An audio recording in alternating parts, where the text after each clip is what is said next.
Hello everyone. Overseer grade 1 ലെവലിൽ Kerala PSC ഏറ്റവും latest ആയിട്ട് വരാൻ പോകുന്ന ഒരു എക്സാമാണ് civil LSJD grade 1 level exam. ഈ ഗ്രേഡ് 1 ലെവൽ എക്സാമിൽ മെക്കിലും സിവിലിലും കോമൺ ആയിട്ടുള്ള ടോപ്പിക്കാണ് എഞ്ചിനീയറിംഗ് മെക്കാനിക്സും സ്ട്രെങ്ത് ഓഫ് മെറ്റീരിയൽ. നമ്മൾ ആ ഒരു സിലബസ് ലേറ്റസ്റ്റ് ആയിട്ട് PSC പബ്ലിഷ് ചെയ്തുകൊണ്ട് തന്നെ ഈ വരാൻ പോകുന്ന എക്സാമിലും ആ ഒരു സിലബസ് ഫോളോ ചെയ്യാനുള്ള ഒരു ചാൻസ് ഉണ്ട്. സോ അതിൻ്റെ ഭാഗമായിട്ട് നമുക്ക് അതിൽ ഫോക്കസ് ചെയ്തിരിക്കുന്ന എഞ്ചിനീയറിംഗ് മെക്കാനിക്സിലെയും സ്ട്രെങ്ത് ഓഫ് മെറ്റീരിയലിലെയും ഭാഗങ്ങൾ നമുക്കൊരു റിവിഷൻ സീരീസ് ആയിട്ട് കണ്ടിന്യൂ ചെയ്യാണ്. സോ ഇന്ന് നമ്മൾ ഡിസ്കസ് ചെയ്യാൻ പോകുന്നത് ഈ ഒരു സിലബസിലെ അടിസ്ഥാനപ്പെടുത്തി എഞ്ചിനീയറിംഗ് മെക്കാനിക്സ് എന്ന് പറയുന്ന ടോപ്പിക്കിലെ റിവിഷൻ സീരീസ് ആണ്. റിവിഷൻ സീരീസ് എന്നുള്ളത് ഇത് ഒരു സിമ്പിൾ ഒരു വീഡിയോ ആണ്. എന്ന് വെച്ചാൽ സിവിൽ ബേസ്ഡ് എക്സാമിൽ ഈ എഞ്ചിനീയറിംഗ് മെക്കാനിക്സും സ്ട്രെങ്ത് ഓഫ് മെറ്റീരിയലും ഒരു കമ്പൈൻഡ് ആയിട്ടാണ്, ക്ലബ് ചെയ്തിട്ടാണ് കൊടുത്തിരിക്കുന്നത്. അതിൽ രണ്ടിനും കൂടെ 10 മാർക്ക് എന്നുള്ള രീതിയിലാണ് അവർ പബ്ലിഷ് ചെയ്തിരിക്കുന്നത്. അതിൽ എഞ്ചിനീയറിംഗ് മെക്കാനിക്സിൽ വളരെ ലിമിറ്റഡ് ആയിട്ടുള്ള ഒരു ടോപ്പിക്കുകൾ മാത്രമാണ് കൊടുത്തിരിക്കുന്നത്. That is definition of force, types of force, moment, principle of moment, റിയാക്ഷന്, സിംപ്ലി സപ്പോർട്ടഡ് ബീം. അത് നമുക്ക് എന്തായാലും ഈ പറഞ്ഞ സ്ട്രെങ്ത് ഓഫ് മെറ്റീരിയലിന്റെ ഭാഗമായിട്ട് ചെയ്യാം. പിന്നെ centroid of plane figures, centroid of triangle, rectangle, circle, ഇങ്ങനത്തെ കുറച്ച് സ്റ്റാൻഡേർഡ് ഷേപ്പുകളുടെ സെൻട്രോയിഡ്, അതുപോലെ തന്നെ സെൻറ്റർ ഓഫ് ഗ്രാവിറ്റി, കോമ്പിനേഷൻ സോൾട്സിൻ്റെ സെൻറ്റർ ഓഫ് ഗ്രാവിറ്റി, ഇത്തരത്തിലുള്ള ചില സിമ്പിൾ ടോപ്പിക്കുകളാണ് മെയിനായിട്ട് ചെയ്യുന്നത്. ഇപ്പോൾ സാധാരണ PSC വിളിക്കാറുള്ള സമയത്ത് PSC അല്ലെങ്കിൽ സ്ട്രെങ്ത് എഞ്ചിനീയറിംഗ് മെക്കാനിക്സ് എന്ന് പറയുന്ന ഒരു ഭാഗം കൂടുതലും വരുന്നത് ഈ ഒരു ടോപ്പിക്കുകളെ ബേസ് ചെയ്തുകൊണ്ടാണ്. ബേസിക് ആയിട്ടുള്ള കുറച്ച് കാര്യങ്ങളും, ഫോഴ്സ്, അതിൻ്റെ പ്രോപ്പർട്ടീസ്, പിന്നെ സെൻട്രോയിഡ്, മൊമെന്റ് ഓഫ് ഇനർഷ്യ എന്ന് പറയുന്ന ഭാഗങ്ങൾ. ഇതാണ് പ്രൈമറിലി നിങ്ങൾ പഠിച്ചിരിക്കേണ്ട 2 ഭാഗങ്ങൾ. ഓൾമോസ്റ്റ് സിമിലർ കാര്യം തന്നെ നമുക്ക് സെക്കൻഡ് ഗ്രേഡ് ലെവൽ എക്സാമിലും കാണാൻ പറ്റും.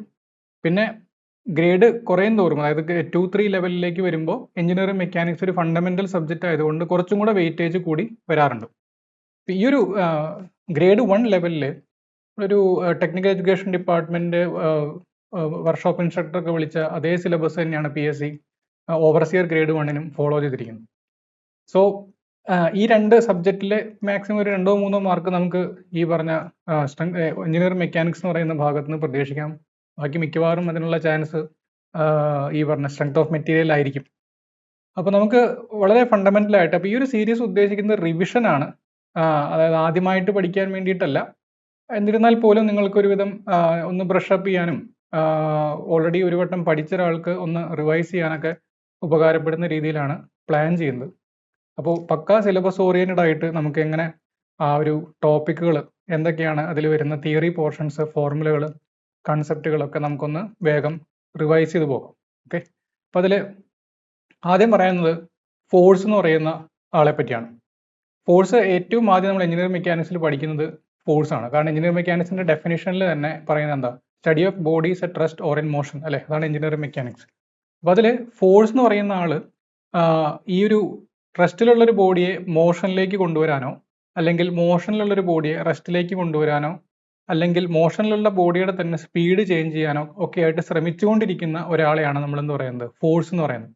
That which changes or tends to change the state of rest or state of uniform motion of a body.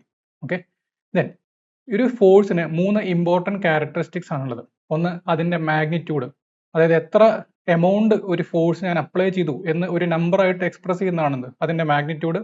Then direction, ഒരു പർട്ടിക്കുലർ ഡയറക്ഷനിൽ ഫോഴ്സ് അപ്ലൈ ചെയ്താലേ അതിൻ്റെ റിസൾട്ട്, ആഫ്റ്റർ ഇഫക്റ്റ് എന്താണെന്നുള്ളത് നമുക്ക് കൃത്യമായിട്ട് പ്രിഡിക്റ്റ് ചെയ്യാൻ പറ്റുള്ളൂ. അതുകൊണ്ട് അതിൻ്റെ കൂടെ ഡയറക്ഷൻ കൃത്യമായിട്ട് പറയണം. ഇത് രണ്ടും മെൻഷൻ ചെയ്യേണ്ടത് കൊണ്ട് തന്നെ ഫോഴ്സ് എന്ന് പറയുന്നത് എന്താണ്? It is A vector quantity ആണ്. ദെൻ പോയിന്റ് ഓഫ് അപ്ലിക്കേഷൻ, മൂന്നാമത്തെ ഇമ്പോർട്ടൻറ്റ് പ്രോപ്പർട്ടിയാണ് point of application. For example, ഇപ്പം എൻ്റെ കയ്യിലിരിക്കുന്ന ഈ പെന്നിൽ ഞാനൊരു ഫോഴ്സ് ഈ പർട്ടിക്കുലർ ഡയറക്ഷനിൽ അപ്ലൈ ചെയ്ത് കഴിഞ്ഞാൽ അത് this is the point of application. എവിടെയാണോ ഫോഴ്സ് ആക്ട് ചെയ്യുന്നത്, ഇനി അതേ force, same magnitude force same ഡയറക്ഷനിൽ പക്ഷെ വേറൊരു പോയിന്റിൽ ആക്ട് ചെയ്ത് കഴിഞ്ഞാൽ അത് പ്രൊഡ്യൂസ് ചെയ്യുന്ന ഇഫക്റ്റ് ഡിഫറൻ്റ് ആണ്. ഓക്കെ, അപ്പോൾ ഫോഴ്സിന് 3 ക്യാരക്ടറിസ്റ്റിക്സ് പറയണം: magnitude, direction and point of application. Then next ഒരു കാര്യമാണ് യൂണിറ്റ്സ് ഓഫ് ഫോഴ്സ്. ഇപ്പം ഇത് ഈ പറയുന്ന കാര്യങ്ങളൊക്കെ നമ്മൾ ഫോഴ്സുമായി ബന്ധപ്പെട്ട് എവിടെയൊക്കെ തിയറി വരുന്നുണ്ട് അവിടെയൊക്കെ ആവശ്യമുള്ള കാര്യങ്ങളാണ്, പ്രോബ്ലംസിലായാലും ആവശ്യമുള്ള കാര്യങ്ങളാണ്. യൂണിറ്റ്സ് ഓഫ് ഫോഴ്സ് എന്ന് പറയുന്നത്. അതിൻ്റെ SI സിസ്റ്റത്തിലെ യൂണിറ്റ് എന്ന് പറയുന്നത് ന്യൂട്ടൺ ആണ്. ദെൻ CGS യൂണിറ്റ് എന്ന് പറയുന്നത് ഡൈൻ എന്ന് പറയുന്ന യൂണിറ്റ് ആണ്. MKS unit is kilogram force എന്ന് പറയുന്ന യൂണിറ്റ് ആണ് MKS unit. FPS food pound second സിസ്റ്റത്തിലെ യൂണിറ്റ് ഒരു US കസ്റ്റമറി സിസ്റ്റം ആണ്. അത് പൗണ്ട് ഫോഴ്സ് എന്നാണ് പറയുക. സിംപ്ലി ചില ബുക്കുകളിൽ പൗണ്ട് എന്നും പറയാറുണ്ട്, പക്ഷെ പൗണ്ട് ഫോഴ്സ് എന്നുള്ളതാണ് എക്സാക്ട് വാല്യൂ. ഇനി ഈ യൂണിറ്റുകൾ അങ്ങോട്ടും ഇങ്ങോട്ടും കൺവേർട്ട് ചെയ്യാനായിട്ട് നമുക്കറിയണം. പ്രോബ്ലത്തിലൊക്കെ ചിലപ്പോൾ യൂണിറ്റ് ഒന്ന് മാറി തരികയാണെങ്കിൽ അത് കൺവേർട്ട് ചെയ്യാനായിട്ട് ശ്രദ്ധിക്കാം. 1 ന്യൂട്ടൺ എന്ന് പറയുന്നത് 10⁵ ഡൈൻ ആണ്.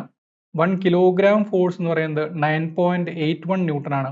1 പൗണ്ട് ഫോഴ്സ് എന്ന് പറയുന്നത് 4.448 ന്യൂട്ടൺ ആയിരിക്കും. ഓക്കെ, അപ്പോൾ പലതരത്തിൽ എല്ലാതും നമുക്ക് SI സിസ്റ്റം ആണ് നമ്മൾ കോമൺലി ഉപയോഗിക്കുന്നത്. അപ്പോൾ SI സിസ്റ്റത്തിലേക്കുള്ള കൺവേർഷൻ ആണ് ഇവിടെ എഴുതിയിരിക്കുന്നത്. ഇനി എന്തൊക്കെ ടൈപ്സ് ഓഫ് ഫോഴ്സ് ഉണ്ടെന്ന് നോക്കാം. സാധാരണഗതിയിൽ ഫോഴ്സുകളെ നമുക്ക് രണ്ടായിട്ട് ക്ലാസിഫൈ ചെയ്യാം, നോർമൽ ഫോഴ്സ് എന്നും ഷിയർ ഫോഴ്സ് എന്നും. അപ്പോൾ അതിൽ നോർമൽ ഫോഴ്സ് എന്ന് പറയുന്നത് force which acts perpendicular to a given cross sectional area. ഒരു ക്രോസ് സെക്ഷണൽ ഏരിയയ്ക്ക് പെർപെൻഡിക്കുലർ ആയിട്ട് ആക്ട് ചെയ്യുന്ന ഫോഴ്സ് ആണ് എന്ന് പറയുന്നത് നോർമൽ ഫോഴ്സ് എന്ന് പറയുന്നത്. ഈ നോർമൽ ഫോഴ്സിനെ തന്നെ നമുക്ക് രണ്ടായിട്ട് ക്ലാസിഫൈ ചെയ്യാം. ഒന്ന് പുള്ള് അല്ലെങ്കിൽ ടെൻസൈൽ ഫോഴ്സ് എന്നും ദെൻ പുഷ് അല്ലെങ്കിൽ കംപ്രസീവ് ഫോഴ്സ് എന്നും രണ്ടായിട്ട് ക്ലാസിഫൈ ചെയ്യാം. ഓക്കെ, പുഷ് എന്ന് പറഞ്ഞു കഴിഞ്ഞാൽ നമുക്ക് ഒരു ബോഡിയെ പിടിച്ച് തള്ളിക്കൊണ്ടിരിക്കാം അല്ലെങ്കിൽ വലിച്ചുകൊണ്ടിരിക്കാം. അപ്പോൾ ടെൻസൈൽ ഫോഴ്സ്, ഫോർ എക്സാമ്പിൾ ഈ പെന്നിനെ ഞാൻ പിടിച്ച് വലിച്ചുകൊണ്ടിരിക്കുന്ന സമയത്ത് അത് പ്രൊഡ്യൂസ് ചെയ്യുന്ന ഇഫക്റ്റ് എന്താണ്? അതിന്റെ ഒരു ഇലോങ്ങേഷൻ ക്രിയേറ്റ് ചെയ്യുക എന്നുള്ളതാണ്, അല്ലെ? അതിന്റെ ലെങ്ത് ഇൻക്രീസ് ചെയ്യാൻ നോക്കുകയാണ്. ദെൻ ഇതിനെ രണ്ട് സൈഡും പിടിച്ച് അമർത്തിക്കൊണ്ടിരിക്കുകയാണെങ്കിലോ അതിന്റെ ലെങ്ത് ചുരുക്കാനാണ് ശ്രമിക്കുന്നത്. So tends to contract a body. ഇനി ശ്രദ്ധിച്ചോ, ഇങ്ങനെ ഒരു നോർമൽ ഫോഴ്സ്, അതായത് ഇതിന്റെ ക്രോസ് സെക്ഷന് പെർപെൻഡിക്കുലർ ആയിട്ട് ഒരു ഫോഴ്സ് ഞാൻ അപ്ലൈ ചെയ്ത് കഴിഞ്ഞാൽ ആ ഫോഴ്സ് അതിൽ ശ്രമിക്കുന്നത് എന്താണ്? It tries to change the size of a body. ഒരു ബോഡിയുടെ സൈസ് ചേഞ്ച് ചെയ്യാനായിട്ട് ശ്രമിക്കുന്ന ഫോഴ്സുകളാണ് normal force. Then shear force, force which acts parallel to a given area. ഒരു ഏരിയയ്ക്ക് പാരലൽ ആയിട്ട് ആക്ട് ചെയ്യുന്ന, ഫോർ എക്സാമ്പിൾ ഇപ്പോൾ ഈ പെന്നിന്റെ സർഫസിനെ ഞാനൊന്ന് ജസ്റ്റ് ഒന്ന് റബ്ബ് ചെയ്യുകയാണെങ്കിൽ അവിടെ ആക്ട് ചെയ്യുന്ന ഫ്രിക്ഷണൽ ഫോഴ്സ്, ഈ രണ്ട് സർഫസുകൾക്കിടയിലുള്ള റെസിസ്റ്റൻസ് ഫോഴ്സ് ആണ് ഫ്രിക്ഷൻ ഫോഴ്സ്. ഇപ്പോൾ നമ്മൾ രണ്ട് കൈകളൊന്ന് സ്ലൈഡ് ചെയ്യാണ്, അങ്ങനെയുള്ള കേസുകളിലൊക്കെ ആക്ട് ചെയ്യുന്നത് ആ സർഫസിന് പാരലൽ ആയിട്ടുള്ള ഫോഴ്സ് ആണ്. That is called shear force. ഇനി ഷിയർ ഫോഴ്സ് എന്ന് പറഞ്ഞാൽ എപ്പോഴും ഒരു ബോഡിയുടെ ഷേപ്പ് ചേഞ്ച് ചെയ്യാനാണ് ശ്രമിക്കുക. ഫോർ എക്സാമ്പിൾ നിങ്ങൾ ഷിയർ ഫോഴ്സ് പഠിക്കാനായിട്ട് എടുക്കുന്ന ഒരു കോമൺ ഫിഗർ ആണ് ഈ ഒരു ബ്ലോക്ക്. ഇതിനെ സർഫസിന് പാരലായിട്ടൊരു ഫോഴ്സ് ആക്ട് ചെയ്ത് കഴിഞ്ഞാൽ ഈ ബ്ലോക്ക് ഇങ്ങനെ തന്നെ ചെരിയുന്നത് കാണാം. ബ്ലോക്കിന്റെ സൈസിലൊന്നും മാറ്റം വരില്ല, പക്ഷെ അതിന്റെ ഒരു ആംഗുലാർ മൂവ്മെന്റ് സംഭവിക്കുകയാണ് അതിന് ചെയ്യുന്നത്, ഒരു ടിൽറ്റിംഗ് സംഭവിക്കുകയാണ് ചെയ്യുന്നത്. അതാണ് ഒരു ഷിയർ ഫോഴ്സ് ജനറേറ്റ് ചെയ്യുന്നത്. അപ്പോൾ നമുക്കൊരു ഫിഗർ പോലെ കാണാം. ആദ്യത്തെ ഫോഴ്സ് ആണ് ഇതാണ് ഒരു നോർമൽ ഫോഴ്സ് എന്ന് പറയുന്നത്. നോർമൽ ഫോഴ്സ്, നോർമൽ പുള്ള് എന്ന് വേണമെങ്കിൽ പറയാം, പുള്ള്. അപ്പോൾ അതിന്റെ ക്രോസ് സെക്ഷൻ ആ ബ്ലൂ കളറിൽ കാണിച്ചിരിക്കുന്ന ക്രോസ് സെക്ഷന് പെർപെൻഡിക്കുലർ ആയിട്ടാണ് ആ പുള്ള് ആക്ട് ചെയ്യുന്നത്. ഇനി അടുത്തത് ഇത് നോർമൽ പുഷ്. നോർമൽ പുഷ് രണ്ട് സൈഡിൽ നിന്നും പിടിച്ച് അതിനെ അമർത്തുമ്പോൾ എന്ത് സംഭവിക്കുന്നു? ആ ഒരു ക്രോസ് സെക്ഷൻ അതിന്റെ ഉള്ളിലേക്ക് വലിയാണ്, എന്ന് വെച്ചാൽ ഒരു കോൺട്രാക്ഷൻ സംഭവിക്കുകയാണ് ചെയ്യുന്നത്. അപ്പോൾ ലാറ്ററലി അതിന്റെ പെർപെൻഡിക്കുലർ ആയിട്ട് അതിന്റെ ഒരു ബൾജിങ് സംഭവിക്കും. അതൊക്കെ നമുക്ക് ഡെയിലി ലൈഫിൽ ഇഷ്ടംപോലെ കാണുന്ന കാര്യങ്ങളും കൂടിയാണ്. ദെൻ അടുത്ത ഒരു ഇമേജ് ആണ് ഷിയർ. ഒരു പാക്ക് ഓഫ് കാർഡ്സ് അല്ലെങ്കിൽ കാർഡ്സിന്റെ ഒരു സ്റ്റാക്കിനെ നിങ്ങൾ ഫിംഗർ കൊണ്ട് ഒന്ന് സ്ലൈഡ് ചെയ്യുമ്പോൾ ആ കാർഡ്സിന് ഇടയിൽ ഡെവലപ്പ് ചെയ്യുന്ന റെസിസ്റ്റൻസ് അതൊക്കെ എന്താണ്? ഷിയർ ആണ്. കണ്ടോ, അത് ആ ഒരു സ്റ്റാക്കിന് ഒരു ആംഗുലാർ ടിൽറ്റ് സംഭവിക്കുന്നത് കാണാം, ആംഗുലാർ മൂവ്മെന്റ് ആണ് സംഭവിക്കുന്നത്. Therefore it is a shear force. Then ഇനി ഇതല്ലാതെ വേറൊരു രീതിയിൽ നമുക്ക് ഫോഴ്സിനെ ക്ലാസിഫൈ ചെയ്യാം. അതാണ് കോണ്ടാക്ട് ഫോഴ്സ് അല്ലെങ്കിൽ നോൺ കോണ്ടാക്ട് ഫോഴ്സ് എന്നുള്ള കാറ്റഗറി. കോണ്ടാക്ട് ഫോഴ്സ് എന്ന് വെച്ച് കഴിഞ്ഞാൽ force that arise due to physical contact between objects. രണ്ട് ഒബ്ജക്ട്സിന്റെ ഇടയിൽ ഫിസിക്കൽ കോണ്ടാക്ട് വരുന്നത് കാരണം ഡെവലപ്പ് ചെയ്യുന്ന ഫോഴ്സുകളാണെന്ത്? Contact forces. അതിന് എക്സാമ്പിൾ ആണ് ഫ്രിക്ഷണൽ ഫോഴ്സ്, എയർ റെസിസ്റ്റൻസ്. ഇപ്പോൾ നമ്മൾ വണ്ടിയിലൊക്കെ മൂവ് ചെയ്യുമ്പോൾ നല്ല രീതിയിൽ എയർ നമ്മുടെ മേലെ ഒരു ഫോഴ്സ്, റെസിസ്റ്റൻസ് ഫോഴ്സ് എക്സേർട്ട് ചെയ്യുന്നുണ്ട്. അതൊക്കെ എന്താണ്? ഈ കോണ്ടാക്ട് ഫോഴ്സുകളാണ്. ഇനി ഇതല്ലാതെ നോൺ കോണ്ടാക്ട് ഫോഴ്സ് എന്ന് പറഞ്ഞു കഴിഞ്ഞാൽ force which arise due to without any contact. അതിന് എക്സാമ്പിൾ ആയിട്ട് നമുക്ക് നമ്മുടെ വെയിറ്റ് തന്നെ പറയാം. ഗ്രാവിറ്റേഷണൽ അട്രാക്ഷൻ, എർത്തിന്റെ സെന്ററിലേക്ക് നമ്മൾ അട്രാക്ട് ചെയ്യുന്ന വെയിറ്റ്, അത് സ്പേസിലുള്ള രണ്ട് ബോഡീസ്, ഇപ്പോൾ എർത്തും മൂണും തമ്മിൽ ഒരു ഗ്രാവിറ്റേഷണൽ അട്രാക്ഷൻ ഉണ്ട്, അവർ തമ്മിൽ പക്ഷേ കോണ്ടാക്ട് ഒന്നുമില്ല. അപ്പം അത്തരത്തിലുള്ള ഗ്രാവിറ്റേഷണൽ ഫോഴ്സുകളൊക്കെ എന്താണ്? നോൺ കോണ്ടാക്ട് ടൈപ്പ് ആണ്. പിന്നെ ഈ പറഞ്ഞ ഇലക്ട്രിക് ഫീൽഡിൽ ഒരു ഒബ്ജക്റ്റ് ഇരിക്കുമ്പോൾ അതിന് ഫീൽ ചെയ്യുന്നത് ഒരു മാഗ്നറ്റിക് ഫോഴ്സ്, ഇതൊക്കെ എന്താണ്? നോൺ കോണ്ടാക്ട് ടൈപ്പ് ഫോഴ്സുകളാണ്. ഇനി ഇതല്ലാതെ ടൈപ്സ് ഓഫ് ഫോഴ്സ് സിലബസിൽ മെൻഷൻ ചെയ്തിരിക്കുന്നതാണ് point force, uniformly distributed load, അങ്ങനെയുള്ള കാര്യങ്ങൾ. അത് സ്ട്രെങ്ത് ഓഫ് മെറ്റീരിയലിന്റെ റിവിഷൻ സീരീസിൽ അതിന്റെ ഭാഗമായിട്ട് പറയാം. അത് മറ്റൊരു ഇമ്പോർട്ടൻ്റ് കാരണം അത് ബീം എന്ന് പറയുന്ന ചാപ്റ്ററുമായി ബന്ധപ്പെട്ട് നമുക്ക് അവിടെ ഡിസ്കസ് ചെയ്യാം. ഓക്കെ, ഇനി ഫോഴ്സിന്റെ ഒരു ഇമ്പോർട്ടൻറ്റ് പ്രോപ്പർട്ടിയാണ്, അല്ലെങ്കിൽ അതിൻ്റെ ഒരു ഇഫക്റ്റ് കാണിക്കുന്ന ഒരു ടേമാണ് മൊമെന്റ് ഓഫ് എ ഫോഴ്സ് എന്ന് പറയുന്നത്. മൊമെന്റ് എന്ന് പറഞ്ഞു കഴിഞ്ഞാൽ ഒരു ഫോഴ്സിന് ഒരു ബോഡിയിൽ രണ്ട് ഇഫക്റ്റ് ആണ് പ്രൊഡ്യൂസ് ചെയ്യാൻ പറ്റുക. ഫോർ എക്സാമ്പിൾ, ഇപ്പോൾ ഈ പെന്നിനെ ഞാൻ പിടിച്ച് വലിക്കുന്ന സമയത്ത് ഒരു പുൾ അപ്ലൈ ചെയ്തു, ഒരു നോർമൽ ഫോഴ്സ് ആണ്. ആ നോർമൽ ഫോഴ്സ് ഈ പെന്നിന് എന്താ ശ്രമിക്കുന്നത്? ഒന്നുകിൽ അതിനെ ഇലോങ്ങേറ്റ് ചെയ്യാൻ ശ്രമിക്കും, അല്ലെങ്കിൽ അതിനൊരു ലീനിയർ ആയിട്ട് അതിനെ മൂവ് ചെയ്യാൻ ശ്രമിക്കും. അതിന് വേറെ റെസ്ട്രിക്ഷൻസ് ഒന്നും ഇല്ലെങ്കിൽ അത് ഫ്രീ ആയിട്ട് മൂവ് ചെയ്യും. ഈ മൂവ്മെന്റിനാണ് നമ്മൾ ട്രാൻസ്ലേഷൻ എന്ന് പറയുന്നത്. ട്രാൻസ്ലേഷൻ അല്ലെ. ഇനി ഇതേ ഫോഴ്സ് ഞാൻ ഈ പെന്നിനെ ഒന്ന് ഹിഞ്ച് ചെയ്ത് വെച്ചിരിക്കുകയാണ്, ഇവിടെ പിടിച്ചിരിക്കുകയാണ്, എന്നിട്ട് അപ്ലൈ ചെയ്യുന്ന സമയത്ത് എന്താ സംഭവിക്കുന്നത്? ദർ ഇസ് എ റൊട്ടേഷൻ അല്ലെ. ഇതേ ഫോഴ്സിന് തന്നെ ഒരു ബോഡിയിൽ ഒരു ട്രാൻസ്ലേഷൻ, ഒരു ലീനിയർ മൂവ്മെന്റ് ക്രിയേറ്റ് ചെയ്യാനുള്ള കഴിവുണ്ട്, ഒരു റൊട്ടേഷൻ ക്രിയേറ്റ് ചെയ്യാനുള്ള കഴിവുണ്ട്. ഈ റൊട്ടേഷണൽ ഇഫക്റ്റിനെ കാണിക്കുന്ന ടേമാണെന്ത്? മൊമെന്റ് ഓഫ് എ ഫോഴ്സ് എന്ന് പറയുന്നത്. It is the turning effect produced by a force on the body on which it acts. The moment of a force, ഇനി എങ്ങനെയാണ് മൊമെന്റ് കാൽക്കുലേറ്റ് ചെയ്യാന്ന് വെച്ച് കഴിഞ്ഞാൽ, it is equal to the product of force and the perpendicular distance of the point about which the moment is required and the line of action of force. ഇതാണ് moment calculate ചെയ്യാനുള്ള formula. Four example, ഇപ്പോൾ ഇവിടെ ഒരു wrench ഉപയോഗിച്ചുകൊണ്ട് ഒരു ആള് അത് rotate ചെയ്യാനായിട്ട് ശ്രമിക്കുന്നുണ്ട്. അപ്പോൾ അയാൾ ഈ ഒരു ബേസിനെ, ഈ ഒരു സെഡ് ആക്സിസ് എന്ന് പറയുന്ന ഈ ആക്സിസിനെ ബേസ് ചെയ്തുകൊണ്ടാണ് മൊത്തത്തിൽ, അതായത് ഇപ്പോൾ ഇങ്ങനെയാണ് ഈ പെന്നിരിക്കുന്നത്, ഞാൻ ഇങ്ങനെയാണ് ഫോഴ്സ് അപ്ലൈ ചെയ്യുന്നത് അല്ലേ, അല്ലെങ്കിൽ ഇങ്ങോട്ട് പിടിച്ച് വലിക്കുക, അല്ലെങ്കിൽ അങ്ങോട്ട് തള്ളുകയാണ് ചെയ്യുന്നത്.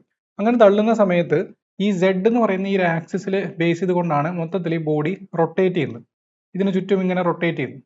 ആ റൊട്ടേഷണൽ ഇഫക്റ്റ് പ്രൊഡ്യൂസ് ചെയ്തത് ഇയാൾ അപ്ലൈ ചെയ്ത, ഈ കൈകൊണ്ട് അപ്ലൈ ചെയ്തിരിക്കുന്ന ഈ ഫോഴ്സ് ആണ്. അങ്ങനെയാണെങ്കിൽ നമുക്ക് രണ്ട് ടേംസുകൾ ഇവിടെ പറയാൻ പറ്റും. ഒന്നാമത്തെ എന്ന് പറഞ്ഞു കഴിഞ്ഞാൽ, ഈ ഒരു സെന്റർ O എന്ന് പറയുന്ന ഈ പോയിന്റ്, ഈ O എന്ന് പറയുന്ന പോയിന്റ് ആണ് അതിന്റെ centre of rotation. This is centre of rotation. അതിനെ നമ്മൾ വിളിക്കുക മൊമെന്റ് സെന്റർ എന്നാണ്. Moment centre. ഇനി ഈ മൊമെന്റ് സെന്റർ മുതൽ ഞാൻ അപ്ലൈ ചെയ്ത് ഈ ഫോഴ്സ് ആക്ട് ചെയ്യുന്ന ഒരു ലൈൻ ഉണ്ടല്ലോ, ഈ ലൈനിനെയാണ് line of action of force എന്ന് പറയുന്നത്. ഫോഴ്സ് അപ്ലൈ ചെയ്തിരിക്കുന്ന ലൈനാണ് ലൈൻ ഓഫ് ആക്ഷൻ എന്ന് പറയുന്നത്.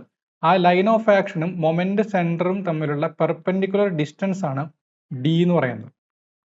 This perpendicular distance is D. അങ്ങനെയാണെങ്കിൽ that moment is equal to F into D ആയിരിക്കും. Moment is F into D ആയിരിക്കും. ഓക്കെ, അപ്പോൾ മൊമെന്റ് സെന്റർ എന്ന് പറഞ്ഞാൽ എന്താണ്? മൊമെന്റ് സെന്റർ എന്ന് പറഞ്ഞാൽ ഏത് പോയിന്റിനെ ബേസ് ചെയ്തുകൊണ്ടാണ് ബോഡി റൊട്ടേറ്റ് ചെയ്യുന്നത് by the application of a force, that is called moment centre. ആ മൊമെന്റ് സെന്റർ മുതൽ ഫോഴ്സിന്റെ ലൈൻ വരെയുള്ള പെർപെൻഡിക്കുലർ ഡിസ്റ്റൻസ് ആണ് അതുവരെ നമ്മൾ മൾട്ടിപ്ലൈ ചെയ്യുന്നത് ടു ഫൈൻഡ് ദ മൊമെന്റ്. ഈ പെർപെൻഡിക്കുലർ ഡിസ്റ്റൻസിനെ നമ്മളൊരു പേര് വിളിക്കും, that is called moment arm എന്നാണ് അതിന് പറയാം. Moment arm. Okay, moment arm. അപ്പോൾ ഫോഴ്സ് മൊമെന്റ് എന്ന് പറഞ്ഞപ്പോൾ എന്താണ്? It is the product of force and moment arm എന്ന് പറഞ്ഞാൽ മതി. Product of force and moment arm. ഇനി അടുത്തതായിട്ട് നമുക്ക് ടൈപ്സ് ഓഫ് മൊമെന്റ് നോക്കാം. ടൈപ്സ് ഓഫ് മൊമെന്റ് എന്ന് പറഞ്ഞു കഴിഞ്ഞാൽ രണ്ട് തരത്തിലുള്ള റൊട്ടേഷണൽ ഇഫക്റ്റുകളാണ് ഒരു ബോഡിയിൽ ഫോഴ്സ് ക്രിയേറ്റ് ചെയ്യുന്നത്. ഒന്നാമത്തെ എന്ന് പറഞ്ഞു കഴിഞ്ഞാൽ, ഈ ബോഡിയെ ഞാൻ ഇങ്ങനെ റൊട്ടേറ്റ് ചെയ്യുക എന്ന് വെച്ച് കഴിഞ്ഞാൽ അതൊരു വളയ്ക്കാം, അതിനെ വളയ്ക്കുന്ന രീതിയിൽ ആക്ട് ചെയ്യുന്ന ഫോഴ്സ് ആണ് അല്ലെങ്കിൽ മൊമെന്റ് ആണ് ബെൻഡിങ് മൊമെന്റ് എന്ന് പറയുന്നത്. Bending moment. ഓക്കെ, നമുക്ക് ഒന്നുകൂടെ ആ ഒരു ഫിഗർ കാണാം. കണ്ടോ, ആ ഒരു റോഡിനെ പിടിച്ചത് എന്ത് ചെയ്യാണ്? ബെൻഡ് ചെയ്യാണ് ചെയ്യുന്നത്, വളയ്ക്കുകയാണ്, മുകളിലേക്കോ താഴേക്കോ വളയ്ക്കുകയാണ് ചെയ്യുന്നത്. ഇനി രണ്ടാമത്തെയാണ് ട്വിസ്റ്റിങ്. നമ്മൾ ഒരു ബൈക്കിന്റെ ആക്സലറേറ്റർ ഒക്കെ പിടിച്ച് തിരിക്കുന്ന പോലെ, അല്ലെങ്കിൽ തുണിയൊക്കെ അലക്കി പിഴിയുന്ന പോലെ ആക്ട് ചെയ്യുന്നതാണ് ട്വിസ്റ്റിങ്. ട്വിസ്റ്റിംഗ് മൊമെന്റ് എന്നാണ് അതിനെ പറയാം. അപ്പോൾ ബെൻഡിങ്ങും ട്വിസ്റ്റിങ്ങും തമ്മിലുള്ള വ്യത്യാസം മനസ്സിലായോ? ഒന്ന് ആ മൊത്തത്തിൽ ലോഞ്ചിറ്റ്യൂഡിനൽ, അതിന്റെ ലെങ്ത് ഡയറക്ഷനെ മൊത്തത്തിൽ പിടിച്ച് ഒരു ആർക്ക് ഫോമിലേക്ക് കൊണ്ടുവരികയാണ്, മുകളിലേക്കോ താഴേക്കോ ഉള്ളൊരു ആർക്ക് ഫോമിലേക്ക് കൊണ്ടുവരികയാണ്. ഇനി ഇവിടെ നോക്കുകയാണെങ്കിലോ, ഇവിടെ ലെങ്ത് അതുപോലെ തന്നെ നിൽക്കുന്നുണ്ട്, ലെങ്ത് സ്ട്രെയിറ്റ് ആയിട്ട് തന്നെ നിൽക്കുന്നുണ്ട്, പക്ഷെ അതിന്റെ ക്രോസ് സെക്ഷൻ കിടന്ന് റൊട്ടേറ്റ് ചെയ്യണം അങ്ങോട്ടും ഇങ്ങോട്ടും അല്ലേ. അപ്പോൾ ഈ ഒരു ബോഡി, ഈ ഒരു ട്വിസ്റ്റിംഗ് മൊമെന്റ് സംഭവിക്കുന്നത്, ഈ പെന്നിനെ ഞാൻ പിടിച്ച് ട്വിസ്റ്റ് ചെയ്യുന്ന സമയത്ത് ഈ പെന്നിന്റെ ഈ ഒരു പോയിന്റ് നിങ്ങൾക്ക് കാണാം, ആ പോയിന്റ് ഒരു മാറ്റവും ഇല്ലാതെ നിൽക്കുന്നത് കാണാം. ഈ പെന്നിന്റെ ഒരു ആക്സിസ് ആണ് ആ പോയിന്റ് അല്ലെ. ആ ആക്സിസിനെ ബേസ് ചെയ്തുകൊണ്ടാണ് അതിങ്ങനെ റൊട്ടേറ്റ് ചെയ്തുകൊണ്ടിരിക്കുന്നത്. ഈ ആക്സിസ് എന്ന് പറയുന്നത് ഇതിന്റെ ക്രോസ് സെക്ഷന് പെർപെൻഡിക്കുലർ ആണ് അല്ലെ. അങ്ങനെയാണെങ്കിൽ നമുക്ക് ട്വിസ്റ്റിംഗ് മൊമെന്റും ബെൻഡിങ് മൊമെന്റും രണ്ട് രീതിയിൽ ഡിഫൈൻ ചെയ്യാം. ഒന്നാമത്തേന്ന് പറഞ്ഞു കഴിഞ്ഞാൽ, ലോഞ്ചിറ്റ്യൂഡിനലി ഒരു കർവേച്ചർ ക്രിയേറ്റ് ചെയ്യുന്ന ആളാണ് ബെൻഡിങ് മൊമെന്റ്, പക്ഷെ ക്രോസ് സെക്ഷനെ റൊട്ടേറ്റ് ചെയ്യുന്ന ആളാണ് ട്വിസ്റ്റിംഗ് മൊമെന്റ്. ഇനി ആ റൊട്ടേഷണൽ ആക്സിസ് ആണ് ഇമ്പോർട്ടന്റ്. ഒരു ട്വിസ്റ്റിംഗ് മൊമെന്റ് ഒരു റൊട്ടേഷൻ ക്രിയേറ്റ് ചെയ്യുന്നത് അതിന്റെ ക്രോസ് സെക്ഷന് പെർപെൻഡിക്കുലർ ആയിട്ടുള്ള ഒരു ആക്സിസിലായിരിക്കും. ഒരു എക്സാമ്പിൾ പറയുകയാണെങ്കിൽ നിങ്ങളുടെ സീലിംഗ് ഫാൻ ആലോചിച്ചാൽ മതി. സീലിംഗ് ഫാൻ നിൽക്കുന്ന സമയത്ത് ഇങ്ങനെയാണ് നിങ്ങളുടെ സീലിംഗ് ഫാൻ നിൽക്കുന്നത്. സീലിംഗ് ഇവിടെയാണ് നിങ്ങളുടെ ഫാൻ ഉള്ളത്. ഈ ഫാനിൻ്റെ ആക്സിസ് എന്ന് പറഞ്ഞാൽ ഇതാണ് അല്ലേ, ഇതാണ് റൊട്ടേറ്റ് ചെയ്യുന്നത്, ഇങ്ങനെയാണ് റൊട്ടേറ്റ് ചെയ്യുന്നത്. അപ്പോൾ റൊട്ടേറ്റ് ചെയ്യുന്ന ആ ഒരു പ്ലെയിനിന് പെർപെൻഡിക്കുലർ ആയിട്ടുള്ള ഒരു ആക്സിസിലാണ് അത് കിടന്ന് റൊട്ടേറ്റ് ചെയ്യുന്നത്. അങ്ങനെ ക്രിയേറ്റ് ചെയ്യുന്നതാണ് ട്വിസ്റ്റിംഗ് മൊമെന്റ് എന്ന് പറയുന്നത്. ടോർക്ക് എന്നാണ് അതിനെ പറയാം. It's also called torque. No bending moment എന്ന് പറയുമ്പോൾ എങ്ങനെയായിരിക്കും, ഈ ഫാനിന്റെ ലീഫിനെ പിടിച്ച് നിങ്ങളൊന്ന് വളയ്ക്കുക. അങ്ങനെ വളയ്ക്കുമ്പോൾ ആക്ട് ചെയ്യുന്നതാണ് എന്ത്, ബെൻഡിങ് മൊമെന്റ്. അപ്പം അങ്ങനെ വളയ്ക്കുന്ന സമയത്ത് ഫോർ എക്സാമ്പിൾ ഇങ്ങനെയായിരുന്നു ഈ റോഡിന്റെ ഒരു ക്രോസ് സെക്ഷൻ എന്ന് വിചാരിക്കുക. ഈ റോഡിന്റെ ക്രോസ് സെക്ഷനിൽ ഒരു ആക്സിസ് ഉണ്ട്. ഈ ആക്സിസ് ഇത് വളയുന്ന സമയത്ത് കണ്ടോ, ഇത് വളയുന്ന സമയത്ത് ഈ ഒരു ആക്സിസ് ഹൊറിസോണ്ടൽ ആയിട്ട് തന്നെ നിൽക്കും. പക്ഷെ മറ്റ് ആക്സിസുകൾക്കൊക്കെ എന്ത് സംഭവിക്കുന്നതായിരിക്കും, ഒരു ടിൽറ്റിംഗ് സംഭവിച്ചിട്ടുണ്ടായിരിക്കും. ഇതാണ് ആക്സിസ്, ഇതാണ് നിങ്ങളുടെ ക്രോസ് സെക്ഷൻ, ആ സർക്കുലർ ക്രോസ് സെക്ഷൻ. ഇതായിരുന്ന ഹൊറിസോണ്ടൽ ആക്സിസ്. ആ ഹൊറിസോണ്ടൽ ആക്സിസിനെ ബേസ് ചെയ്തുകൊണ്ടാണ് അത് അങ്ങോട്ടും ഇങ്ങോട്ടും റൊട്ടേറ്റ് ചെയ്യുന്നത്. ഈ വെർട്ടിക്കൽ ആക്സിസും അതിനനുസരിച്ച് റൊട്ടേറ്റ് ആവുന്നുണ്ട്, ഈ പെർപെൻഡിക്കുലർ ആക്സിസും അതിനനുസരിച്ച് റൊട്ടേറ്റ് ആവുന്നുണ്ട്. പക്ഷെ ഇയാൾ അങ്ങനെ തന്നെ നിൽക്കുകയാണ് കണ്ടോ. ഇതാണെന്ത്, ബെൻഡിങ് മൊമെന്റ് എന്ന് പറയുന്നത്. അപ്പോൾ നമുക്ക് എങ്ങനെ ഡിഫൈൻ ചെയ്യാം ഈ പറഞ്ഞ രണ്ടുപേരെ? Moments are of two type. Bending moment which rotates a body about an axis which lies on the plane of cross section. ആ ക്രോസ് സെക്ഷനിൽ തന്നെ കിടക്കുന്ന ഏതെങ്കിലും ഒരു പ്ലെയിനിൽ ആക്സിസിൽ റൊട്ടേറ്റ് ചെയ്യുന്നതാണ് എന്ത്, ബെൻഡിങ് മൊമെന്റ്. ട്വിസ്റ്റിംഗ് മൊമെന്റ് അല്ലെങ്കിൽ ടോർക്ക് എന്ന് പറയുന്നത് moment which rotates a body about an axis which is perpendicular to the cross section. Cross സെക്ഷന് പെർപെൻഡിക്കുലർ ആയിട്ടുള്ള ഒരു ആക്സിസിൽ കിടന്ന് റൊട്ടേറ്റ് ചെയ്യുന്നതാണ് എന്ത്, twisting moment. Then moment of a ഫോഴ്സിൽ നമുക്ക് നെക്സ്റ്റ് ഡിസ്കസ് ചെയ്യാനുള്ളത് moments can also be classified according to the direction. അത് വളരെ സിമ്പിൾ ആയിട്ടുള്ള കാര്യമാണ്. ഒരു ബോഡി ക്ലോക്ക് വൈസ് ആണ് റൊട്ടേറ്റ് ചെയ്യുന്നതോ കൗണ്ടർ ക്ലോക്ക് വൈസ് ആണ് റൊട്ടേറ്റ് ചെയ്യുന്നതോ നോക്കിയിട്ട് നമുക്ക് അതിനെ ക്ലോക്ക് വൈസ് മൊമെന്റ് എന്നും ആന്റി ക്ലോക്ക് വൈസ് മൊമെന്റ് എന്നും രണ്ടായിട്ട് ക്ലാസിഫൈ ചെയ്യാം. സാധാരണഗതിയിൽ ഒരു കൺവെൻഷണൽ സിസ്റ്റം പ്രകാരം ക്ലോക്ക് വൈസ് മൊമെന്റ് പോസിറ്റീവ് ആയിട്ട് എടുക്കും, ആന്റി ക്ലോക്ക് വൈസ് നെഗറ്റീവ് ആയിട്ട് എടുക്കും.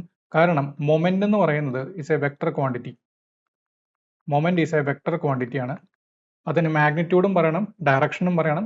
അപ്പോൾ ഏതെങ്കിലും ഒരു ഡയറക്ഷൻ നിങ്ങൾ പോസിറ്റീവായിട്ട് ഫിക്സ് ചെയ്യണം, അടുത്ത ഡയറക്ഷൻ നെഗറ്റീവായിട്ട് ഫിക്സ് ചെയ്യണം. അതിൽ നമ്മുടെ ഫ്രീഡം ഉണ്ട്. നിങ്ങൾക്ക് വേണമെങ്കിൽ ക്ലോക്ക് വൈസ് നെഗറ്റീവ് എടുക്കാം, ആന്റി ക്ലോക്ക് വൈസ് പോസിറ്റീവ് എടുക്കാം. ഇനി മൊമെന്റിന്റെ SI യൂണിറ്റ് എന്ന് പറയുന്നത് ന്യൂട്ടൺ മീറ്റർ ആണ്. കാരണം മൊമെന്റ് എന്ന് പറഞ്ഞാൽ നമ്മൾ പറഞ്ഞു ഫോഴ്സ് ഇൻറ്റു പെർപെൻഡിക്കുലർ ഡിസ്റ്റൻസ് ആണ്. സോ ഫോഴ്സിന്റെ യൂണിറ്റ് ന്യൂട്ടൺ, ഡിസ്റ്റൻസിന്റെ unit metre. Then resultant of a force. ഫോഴ്സിന്റെ റിസൾട്ടന്റ് എന്ന് ഉദ്ദേശിക്കുന്നത് വളരെ സിമ്പിൾ ആയിട്ട് നമുക്ക് അതിനെ ഒരു എക്സാമ്പിൾ വെച്ച് മനസ്സിലാക്കാം. Consider a body. This is the initial position of a body, position 1. ഈ ബോഡിയിൽ ഞാനൊരു പുള്ള് അപ്ലൈ ചെയ്തു, ഒരു പുള്ളിംഗ് ഫോഴ്സ് P അപ്ലൈ ചെയ്തു എന്ന് വിചാരിക്കാം. P അപ്ലൈ ചെയ്തപ്പോൾ ഈ ബോഡി ഈ ഒരു പൊസിഷനിലേക്ക് ഞാൻ അതിനെ ഡിസ്പ്ലേസ് ചെയ്ത് ഇങ്ങോട്ടേക്ക് എത്തിച്ചു. ഇതിന് പെർപെൻഡിക്കുലർ ആയിട്ട് ഞാൻ Q എന്ന് പറയുന്ന വേറൊരു ഫോഴ്സ് അപ്ലൈ ചെയ്തു. ഓക്കെ, ബോഡിയെ ഞാൻ ഇങ്ങോട്ടേക്ക് എത്തിച്ചു എന്ന് വിചാരിക്കും. This is the third position or the final position of the body. ഇവിടെ ഞാൻ അപ്ലൈ ചെയ്തിരിക്കുന്നത് രണ്ട് സെപ്പറേറ്റ് ഫോഴ്സുകളാണ്. പക്ഷേ ഇതേ ഇഫക്റ്റ് എനിക്ക് വേണമെങ്കിൽ ഡയറക്റ്റ് ആയിട്ട് ഇങ്ങോട്ടൊരു ഫോഴ്സ് അപ്ലൈ ചെയ്ത് പ്രൊഡ്യൂസ് ചെയ്തൂടെ? This force is called resultant. Simply പറയുകയാണെങ്കിൽ ഇതാണ് റിസൾട്ടന്റ്. ഈ PQ എന്ന് പറയുന്ന രണ്ട് ഫോഴ്സുകളുടെ റിസൾട്ടന്റ് ആണ് R എന്ന് പറയുന്നത്. അപ്പൊ എങ്ങനെ റിസൾട്ടന്റിന് പറയാം? ഒന്നിലധികം ഫോഴ്സുകൾ, അത് P യും Q ഒരു ബോഡിയിൽ എന്ത് ഇഫക്റ്റ് ആണോ പ്രൊഡ്യൂസ് ചെയ്തത് അതേ ഇഫക്റ്റ് തരുന്ന ഒരു സിംഗിൾ ഫോഴ്സിനെ വിളിക്കുന്ന പേരാണ് resultant of that forces. Okay, so it is a single force which would produce the same effect as that of a number of forces acting on a body. അതിനിപ്പോൾ example ആയിട്ട് രണ്ടെണ്ണം എടുത്തേ ഉള്ളൂ. ഒരുപാട് ഫോഴ്സുകൾ ആക്ട് ചെയ്യുകയാണെങ്കിൽ നമുക്കൊരു റിസൾട്ടന്റ് കണ്ടുപിടിക്കാം. Method of finding the resultant of a given force system is called composition of forces. Composite create എന്ന് പറഞ്ഞാൽ എന്താ, ഒന്നിലധികം കോമ്പോണൻസ് ചേർന്ന് ഒരു സിംഗിൾ ആള് വരുന്നതാണ് കോമ്പോസിറ്റ് ആവാന്ന് പറയാം അല്ലേ. അപ്പോൾ എന്തായിരിക്കും ഈ കോമ്പോസിഷൻ എന്ന് പറഞ്ഞു കഴിഞ്ഞാൽ ഒന്നിലധികം ഫോഴ്സുകളെയൊക്കെ ചേർന്ന് ഒരു സിംഗിൾ ഫോഴ്സ് ആക്കിയിട്ട് മാറ്റാം. അതെ, അതാണെന്ത് കോമ്പോസിഷൻ ഓഫ് ഫോഴ്സസ് എന്ന് പറയുന്നത്. ദെൻ റിസൾട്ടന്റ് നമുക്ക് കണ്ടുപിടിക്കാനായിട്ട് പല മെത്തേഡുകളുണ്ട്. ഒന്നാമത്തെയാണ് പാരലോഗ്രാം ലോ, പിന്നെ triangle law, polygon law, graphical method. അങ്ങനെ പല ലോസും മെത്തേഡുകളൊക്കെ നമുക്ക് അവൈലബിൾ ആണ്. അതിൽ ഇമ്പോർട്ടൻ്റ് ആയിട്ടുള്ള ആളാണ് പാരലോഗ്രാം ലോ. പാരലോഗ്രാം ലോ പറയുന്നതേ ഉള്ളൂ. For example consider a body, initial position of the body. ഇതിൽ രണ്ട് ഫോഴ്സുകൾ അറ്റ് എ ടൈം ആക്ട് ചെയ്യാണ്. ഒരു force P and another force Q act ചെയ്യുകയാണെന്ന് വിചാരിക്കുക. അങ്ങനെയാണെങ്കിൽ ഈ രണ്ട് ഫോഴ്സുകൾ നമുക്ക് ഫോർ എക്സാമ്പിൾ ആയിട്ട് എടുക്കുകയാണെങ്കിൽ ഇതൊരു 100 കിലോ ന്യൂട്ടൺ ആണ്, ഇതൊരു 75 കിലോ ന്യൂട്ടൺ ആണെന്ന് വിചാരിക്കാം. അപ്പോൾ നമുക്കൊരു ഗ്രാഫായിട്ട് വേണമെങ്കിൽ ഒരു 10 സെൻറ്റിമീറ്റർ ആയിട്ട് 100 കിലോ ന്യൂട്ടനെ കാണിക്കാം, ഒരു 7.5 സെൻറ്റിമീറ്റർ ആയിട്ട് ക്യൂവിനെയും കാണിക്കാം. ഇവർ തമ്മിലുള്ള ആംഗിൾ ലെറ്റ് ബി തീറ്റയാണ് ഇവർ തമ്മിലുള്ള ആംഗിൾ എന്ന് വിചാരിക്കാം. അങ്ങനെയാണെങ്കിൽ രണ്ട് സൈഡും അതിൻ്റെ ആംഗിളും കിട്ടിക്കഴിഞ്ഞാൽ എനിക്കൊരു പാരലോഗ്രാം കൺസ്ട്രക്ട് ചെയ്യാം. ഇവർ സൈഡ്സ് ആയിട്ട് വരുന്ന ഒരു പാരലോഗ്രാം കൺസ്ട്രക്ട് ചെയ്യാം. ഈ പാരലോഗ്രത്തിന് ഞാനൊരു ഡയഗണൽ വരയ്ക്കുകയാണെങ്കിൽ, if I construct a diagonal for this parallelogram, this diagonal will represent the resultant. ഈ പി ക്യൂ എന്ന് പറയുന്ന രണ്ട് ഫോഴ്സുകളുടെ റിസൾട്ടൻ്റ് ആണ് അവർ. അപ്പോൾ ഡയഗണൽ എനിക്ക് രണ്ട് ഡയഗണൽ വരയ്ക്കാം. പാരലോഗ്രത്തിന് ഇതും ഒരു ഡയഗണലാണ്. ഇപ്പോൾ ഡയഗണൽ എങ്ങനെ വരയ്ക്കണം?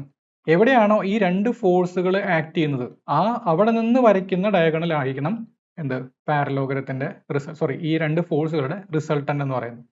സോ പാരലോഗ്രാം ലോ നമുക്ക് എങ്ങനെ പറയാം? According to parallelogram law, resultant of two forces acting at a point can be represented in magnitude and direction by the diagonal of the parallelogram of which these two forces are the sides of the parallelogram. Okay, അപ്പോൾ ഒരു പാരലോഗ്രത്തിന്റെ രണ്ട് സൈഡുകളായിട്ട് ഞാൻ ഈ ഫോഴ്സുകളെ represent ചെയ്യുകയാണെങ്കിൽ ആ ഫോഴ്സുകൾ meet ചെയ്യുന്ന പോയിന്റിൽ നിന്ന് വരയ്ക്കുന്ന diagonal will represent the resultant of the force system. Okay, അപ്പോൾ രണ്ട് ഫോഴ്സ് എന്ന് പറയുമ്പോൾ എനിക്ക് ഇതിൻ്റെ ഈ ആംഗിളും കൂടെ പറയണം, എന്നാലേ കറക്റ്റായിട്ട് ഡയറക്ഷൻ കിട്ടുള്ളൂ അല്ലേ. ആ ആംഗിളിൽ ഞാൻ ആൽഫ എന്ന് മാർക്ക് ചെയ്യുകയാണ്. ഇനി എങ്ങനെയാണ് ഇത് രണ്ടും കണ്ടുപിടിക്കുക? ഈ രണ്ട് റിസൾട്ടൻറ്റിൻ്റെ മാഗ്നിറ്റ്യൂഡും ഡയറക്ഷനും കണ്ടുപിടിക്കാനുള്ള ഫോർമുലകളാണ് according to parallelogram law resultant of two forces P and Q acting at an angle theta between them is given by root of P square plus Q square plus 2pq cos theta. R is equal to root of P square plus 2q square plus 2pq cos theta. ഇനി ഇവർക്ക് രണ്ടുപേർക്കിടയിലുള്ള angle, അതായത് ഈ R എന്ന് പറയുന്ന resultant force horizontal ആയിട്ട് create ചെയ്ത angle alpha is given by tan alpha is equal to q sin theta by p plus q cos theta. Tan alpha is equal to q sin theta by p plus q cos theta. Then resolution of force, നമ്മളിപ്പോൾ പറയുന്നത് composition ആയിരുന്നു. Composition എന്ന് പറഞ്ഞാൽ എന്തായിരുന്നു? ഒന്നിലധികം ഫോഴ്സുകളെ ചേർന്ന് ഒരു single force ആക്കി മാറ്റാം. ഇനി റെസൊല്യൂഷൻ ഓഫ് ഫോഴ്സ് എന്ന് പറഞ്ഞു കഴിഞ്ഞാൽ the process of splitting up the given force into a number of components without changing its effect on the body. അതായത് നേരത്തെ പറഞ്ഞ പോലെ, ഞാനിപ്പോൾ നേരത്തെ പറഞ്ഞ നേരെ ഓപ്പോസിറ്റ് പറയാം. ഒരു ബോഡിയിൽ ഇതായിരുന്നു എൻ്റെ ഇനീഷ്യൽ പൊസിഷൻ, അതിനെ ഞാൻ ഈ ഒരു പൊസിഷനിലേക്ക് കൊണ്ടുവന്നു, 3 എന്ന് പറയുന്ന പൊസിഷനിലേക്ക് കൊണ്ടുവന്നു by applying a force R. ഇതേ ഇഫക്റ്റ് എനിക്ക് എങ്ങനെ പ്രൊഡ്യൂസ് ചെയ്യാം? ആദ്യം ഒരു ഹൊറിസോണ്ടൽ പി എന്ന് പറയുന്ന ഫോഴ്സ് അപ്ലൈ ചെയ്ത് അതിനെ 2ലേക്ക് കൊണ്ടുവന്നു, 2ൽ നിന്ന് ഒരു വെർട്ടിക്കൽ ഫോഴ്സ് അപ്ലൈ ചെയ്ത് എനിക്ക് അതിനെ 3ലേക്ക് കൊണ്ടുവരാം. ഈ രണ്ട് ഫോഴ്സുകളെ പിനെയും ക്യൂവിനെയും വിളിക്കുന്ന പേരാണ് കോമ്പോണൻസ് ഓഫ് ആർ എന്ന് പറയും. ആർ എന്ന് പറയുന്ന ഫോഴ്സിന്റെ കോമ്പോണൻസ് ആണ് പിയും ക്യൂവും. പിയുടെയും ക്യൂയുടെയും റിസൾട്ടന്റ് ആണ് ആർ എന്ന് പറയുന്നത്. അപ്പൊ നേരെ തിരിച്ചു പറയുന്നതാണ്, കോമ്പോസിഷൻ ഓഫ് ഫോഴ്സിന്റെ നേരെ ഓപ്പോസിറ്റ് പ്രോസസ് ആണെന്ത്? റെസൊല്യൂഷൻ എന്ന് പറയുന്നത്. ഒരു സിംഗിൾ ഫോഴ്സിനെ അതേ ഇഫക്റ്റ് പ്രൊഡ്യൂസ് ചെയ്യുന്ന മൾട്ടിപ്പിൾ ഫോഴ്സുകളാക്കി മാറ്റുക. That is called resolution of force. ഇതൊരു ഇമ്പോർട്ടൻറ്റ് പ്രോസസ് ആണ്. കാരണം എന്താണെന്ന് വെച്ച് കഴിഞ്ഞാൽ ഇവിടെ നിൽക്കുന്ന ഈ ഒരു ഫോഴ്സ് എന്ന് പറയുന്നത് ഒരു ഇൻക്ലൈൻഡ് ഫോഴ്സ് ആണ്. സാധാരണ നമ്മളൊരു എക്സ് വൈ കോർഡിനേറ്റ് സിസ്റ്റം ആണ് എപ്പോഴും കൺസിഡർ ചെയ്യുക അല്ലെ. ഒരു ബോഡിയുടെ മോഷൻ അനലൈസ് ചെയ്യാനാണെങ്കിലും ഒക്കെ നമുക്കൊരു എക്സ് വൈ കോർഡിനേറ്റ് സിസ്റ്റം ആണ് നമുക്ക് ഏറ്റവും പരിചയമുള്ളത്. അപ്പോൾ ഇങ്ങനെ ഇൻക്ലൈൻഡ് ആയിട്ട് നിൽക്കുന്ന ഈ ഫോഴ്സിനെ എക്സിൻ്റെയും വൈൻ്റെയും ഡയറക്ഷനിലേക്ക് എനിക്ക് അതിനെ സ്പ്ലിറ്റ് ചെയ്യാനായിട്ട് പറ്റും ഈ ഒരു റെസൊല്യൂഷൻ എന്ന് പറയുന്ന പ്രോസസ്സ് വഴി. ഓക്കെ, അതിന് വേണ്ടിയിട്ടാണ് നമ്മൾ ഇത് ഉപയോഗിക്കുന്നത്. So the process of splitting of the given force into a number of components is called resolution. A force is generally resolve along 2 mutually perpendicular directions. അപ്പോൾ എനിക്ക് എങ്ങനെ വേണമെങ്കിലും റെസൊല്യൂഷൻ ചെയ്യാം. അതിൽ സാധാരണ നമ്മൾ ചെയ്യപ്പോഴും 2 മ്യൂച്വലി പെർപെൻഡിക്കുലർ ഡയറക്ഷൻസിലായിരിക്കും. It is the reverse process of what? Composition of ഫോഴ്സിന്റെ റിവേഴ്സ് പ്രോസസ് ആണ് റെസൊല്യൂഷൻ എന്ന് പറയുന്നത്. ഇനി if all the forces acting on A body R resolved along horizontal and vertical direction, അതായത് കൺസിഡർ എ ബോഡി, നമുക്ക് എങ്ങനെയാണ് resolution ചെയ്യുന്നതെന്ന് അറിയണം. This is the R. അങ്ങനെയാണെങ്കിൽ ഞാൻ തൊട്ട് മുന്നേ പറഞ്ഞു എനിക്കതിനെ പി എന്ന് പറയുന്ന ഒരു ഫോഴ്സും ക്യൂ എന്ന് പറയുന്ന വേറൊരു ഫോഴ്സുമായിട്ട് സ്പ്ലിറ്റ് ചെയ്യാൻ പറ്റുമെന്ന് പറഞ്ഞു. Suppose this angle is theta. അങ്ങനെയാണെങ്കിൽ what is sine theta? Sine theta is opposite side by hypotenuse. അപ്പോൾ അതിൽ നിന്ന് എനിക്ക് ആ വെർട്ടിക്കൽ കോമ്പണന്റ് കിട്ടിയില്ലേ, that is R sine theta. R sine theta. Now what is cos theta? Cos theta is adjacent side by hypotenuse. Therefore, what is P? P is equal to R cos theta. അപ്പോൾ നമുക്ക് മനസ്സിലായ ഒരു കാര്യം, തീറ്റ എന്ന് പറയുന്ന ആംഗിളിനോട് adjacent ആയിട്ട് കിടക്കുന്ന component ആണ് cos component. Cos component. Theta എന്ന് പറയുന്നതിന് ഓപ്പോസിറ്റ് ആയിട്ട് കിടക്കുന്ന ആളാണ് സൈൻ കോമ്പണന്റ്. സൈൻ കോമ്പണന്റ് എന്ന് പറയുന്നത് അത് എപ്പോഴും അങ്ങനെ തന്നെ പഠിക്കും. The component which is adjacent to theta is called cos component. Away from theta is called sin component. അങ്ങനെയാണെങ്കിൽ എനിക്കിവിടെ വേറൊരു ഫോഴ്സ് ഉണ്ടെന്ന് വിചാരിക്കും. സപ്പോസ് ഞാനിതിനെ വേറൊരു പേര് വിളിക്കുകയാണ് എ. എ എന്ന് പറയുന്ന ഒരു ഫോഴ്സ്. ഈ ഫോഴ്സിന് എനിക്ക് ഇതേപോലെ തന്നെ സ്പ്ലിറ്റ് ചെയ്തൂടെ? അതായത് ഈ ബോഡി എ മാത്രമാണ് അതിൽ ആക്ട് ചെയ്തതെങ്കിൽ എങ്ങോട്ടായിരിക്കും ഈ ബോഡി ഡിസ്പ്ലേസ്ഡ് ആവുക? ഒബ്വിയസ്ലി ഇവിടേക്ക് ആയിരിക്കും. അപ്പോൾ ഈ ഒരു ഇഫക്റ്റ് എനിക്ക് ആദ്യം ഹൊറിസോണ്ടലി എക്സ് ഇങ്ങോട്ടേക്ക് മൂവ് ചെയ്തു, ദെൻ വെർട്ടിക്കലി വൈ മുകളിലേക്ക് മൂവ് ചെയ്തു, എനിക്ക് പ്രൊഡ്യൂസ് ചെയ്തൂടെ? അങ്ങനെയാണെങ്കിൽ അതാണ് അതിൻ്റെ കോമ്പോണൻസ് എന്ന് പറയുന്നത്. കണ്ടോ, ഞാനതിനെ ബി എന്ന് വിളിക്കുകയാണ്. വെർട്ടിക്കലി ഒരു ഫോഴ്സ് അപ്ലൈ ചെയ്ത് കഴിഞ്ഞാൽ ഞാനതിനെ സി എന്ന് വിളിക്കുകയാണ്. Suppose this angle is phi. Phi ആണ് ആംഗിൾ എന്ന് വിചാരിക്കും. അങ്ങനെയാണെങ്കിൽ ഇവർ തമ്മിലുള്ള റിലേഷൻ എങ്ങനെയായിരിക്കും? ഫൈക്ക് ആംഗിളിന് അഡ്ജസൻറ്റ് കോമ്പണന്റ് ഏതാണെന്ന് പറഞ്ഞു? Cos component. എവേ ആയിട്ടുള്ള കോമ്പണന്റ് എന്ന് പറയുന്നത് സൈൻ കോമ്പണന്റ് ആണ്. Sine component. അങ്ങനെയാണെങ്കിൽ B will be equal to what? A cos phi. C will be equal to A sine phi. Okay, ഇങ്ങനെ എഴുതി പോവാം. അങ്ങനെ എവിടെ എത്ര ഫോഴ്സുകൾ വേണമെങ്കിലും ഈ ബോഡിയിൽ ആക്ട് ചെയ്തോട്ടെ, എല്ലാവരെയും നമുക്കിങ്ങനെ എക്സ് ഡയറക്ഷനിലും വൈ ഡയറക്ഷനിലുമുള്ള രണ്ട് ഫോഴ്സുകളായിട്ട് സ്പ്ലിറ്റ് ചെയ്യാനായിട്ട് പറ്റും. ഓക്കെ, അങ്ങനെയാണെങ്കിൽ ഈ രണ്ട് ഫോഴ്സുകൾ നോക്കൂ. ഇപ്പം ഞാൻ എഴുതിയിരിക്കുന്ന എക്സ് കോമ്പണന്റുകൾ, എക്സ് എന്ന് വെച്ച് കഴിഞ്ഞാൽ കോസ് കോമ്പണന്റുകൾ ഉണ്ടോ? ഒരാൾ റൈറ്റിലേക്കും ഒരാൾ ലെഫ്റ്റിലേക്കുമാണ്. അപ്പോൾ ആർ കോസ് തീറ്റ എന്ന് പറയുന്ന ആൾ അയാൾ റൈറ്റിലേക്ക് ഷിഫ്റ്റ് ചെയ്യാനായിട്ട് ശ്രമിക്കുമ്പോൾ എ കോസ് ഫൈ എന്ന് പറയുന്ന ആൾ ലെഫ്റ്റിലേക്ക് മൂവ് ചെയ്യാനാണ് ശ്രമിക്കുന്നത്. അങ്ങനെയാണെങ്കിൽ what is the net force? Net force in X direction, that is ഞാൻ ഏതെങ്കിലും ഒരു സാധാരണ നമ്മൾ എക്സ് ആക്സിസ് എങ്ങോട്ടാണ് പോസിറ്റീവ് എടുക്കാറ്? ഇതാണ് എക്സ് പോസിറ്റീവ്, ഇതാണ് വൈ പോസിറ്റീവ്. അപ്പോൾ ആ ഡയറക്ഷനിൽ നിൽക്കുന്ന ഫോഴ്സിനെ ഞാൻ പോസിറ്റീവായിട്ട് എടുക്കുന്നു. That is R P cos theta. അത് പോസിറ്റീവാണ്. സോറി, പി അല്ല, ആർ കോസ് തീറ്റ. ഇനി ലെഫ്റ്റിലേക്കുള്ള ഫോഴ്സുകൾ നെഗറ്റീവ് ആയിട്ട് എടുക്കുക. That is B cos phi. B cos phi. Okay, അപ്പോൾ ഇവിടെ കണ്ടോ, ഞാൻ ആക്ച്വലി എനിക്ക് ഇങ്ങനെ എഴുതി കൂടെ, ഇതിനെ plus minus B cos theta എന്ന് എഴുതി കൂടെ? എന്ന് വെച്ചാൽ ഞാൻ എടുക്കുന്നത് ആക്ച്വലി ഒരു സമ്മാണ്, പക്ഷേ ഫോഴ്സ് ആയതുകൊണ്ട് ഡയറക്ഷൻ ഓപ്പോസിറ്റ് ആയതെങ്കിൽ ഞാൻ നെഗറ്റീവ് ആയിട്ട് എടുക്കണം, അല്ലേ? ദെയർഫോർ ഇതിനെ റെപ്രസെന്റ് ചെയ്യുന്നതാണ് sigma F X, which is called algebraic sum of forces in x direction.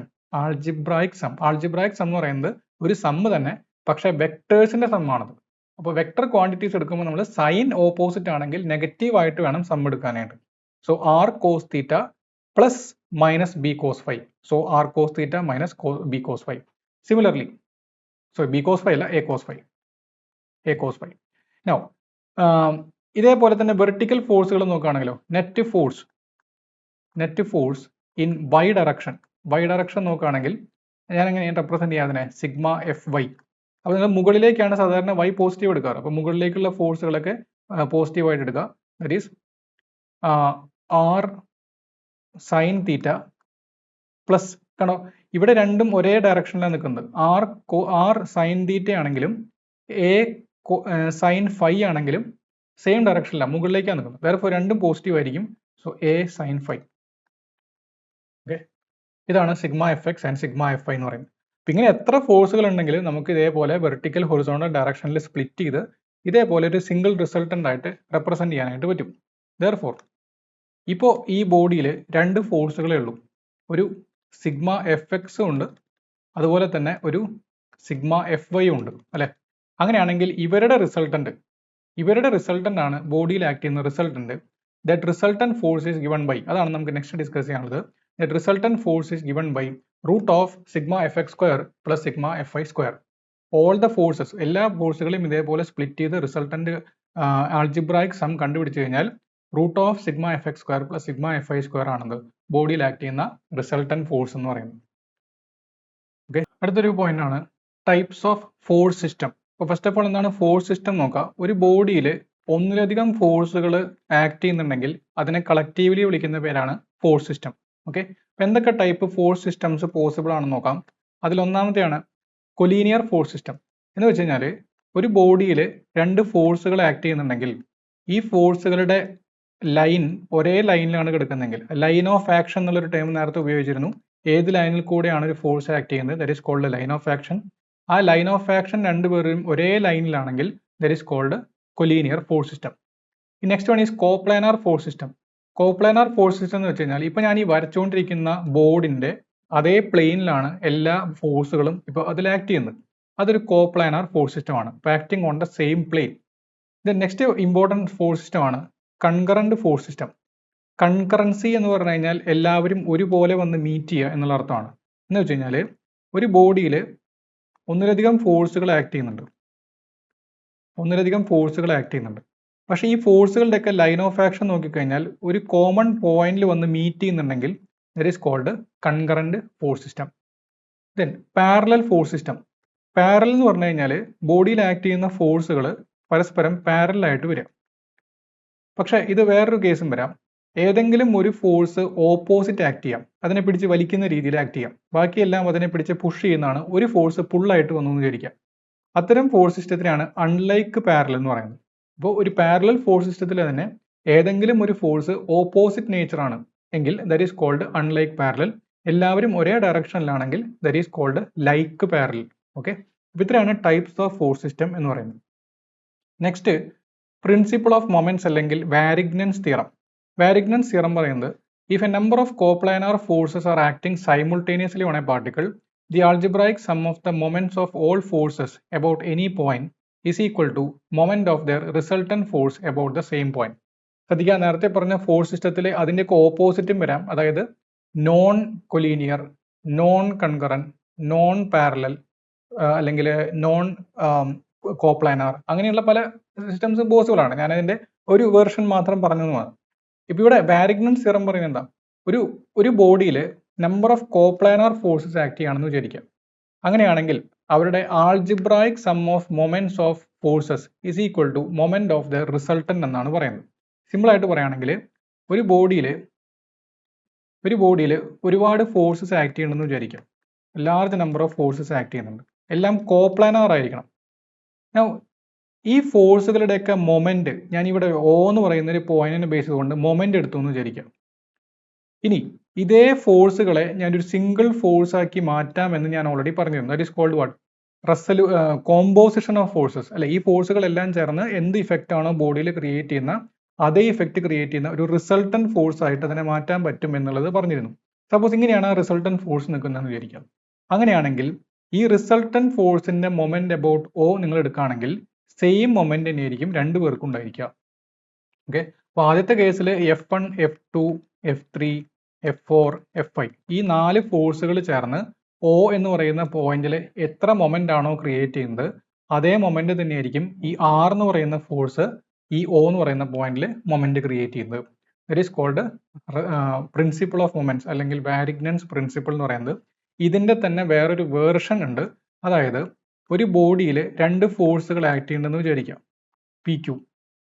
ഇവരെ ചേർന്ന് ഒരു റിസൾട്ടന്റ് ആയിട്ട് മാറ്റാൻ പറ്റുമെന്ന് നമ്മൾ പറഞ്ഞിരുന്നല്ലോ. For example this is R. Suppose ഇവിടെ O എന്ന് പറയുന്ന ഒരു പോയിന്റ് ഉണ്ടെന്ന് വിചാരിക്കാം. ഈ Pയും Qയും ചേർന്ന് Oയിൽ എത്ര മൊമെന്റ് ആണോ ക്രിയേറ്റ് ചെയ്യുന്നത് അതേ മൊമെന്റ് തന്നെയായിരിക്കും അതിന്റെ റിസൾട്ടന്റും ക്രിയേറ്റ് ചെയ്യുന്നത്. അപ്പൊ ഇവിടെ Pയുടെയും Qയുടെയും റിസൾട്ടന്റ് എന്ന് പറയുന്നത്, റിസൾട്ടന്റ് ഓപ്പോസിറ്റ് എന്തായിരുന്നു, കോമ്പോണൻസ് അല്ലെ. Rന്റെ കോമ്പോണൻസ് ആണ് Pയും Qയും. അപ്പോൾ ഒരു ഫോഴ്സിന്റെ moment about a point is equal to moment of their components about the same point, അങ്ങനെയും പറയാറുണ്ട്.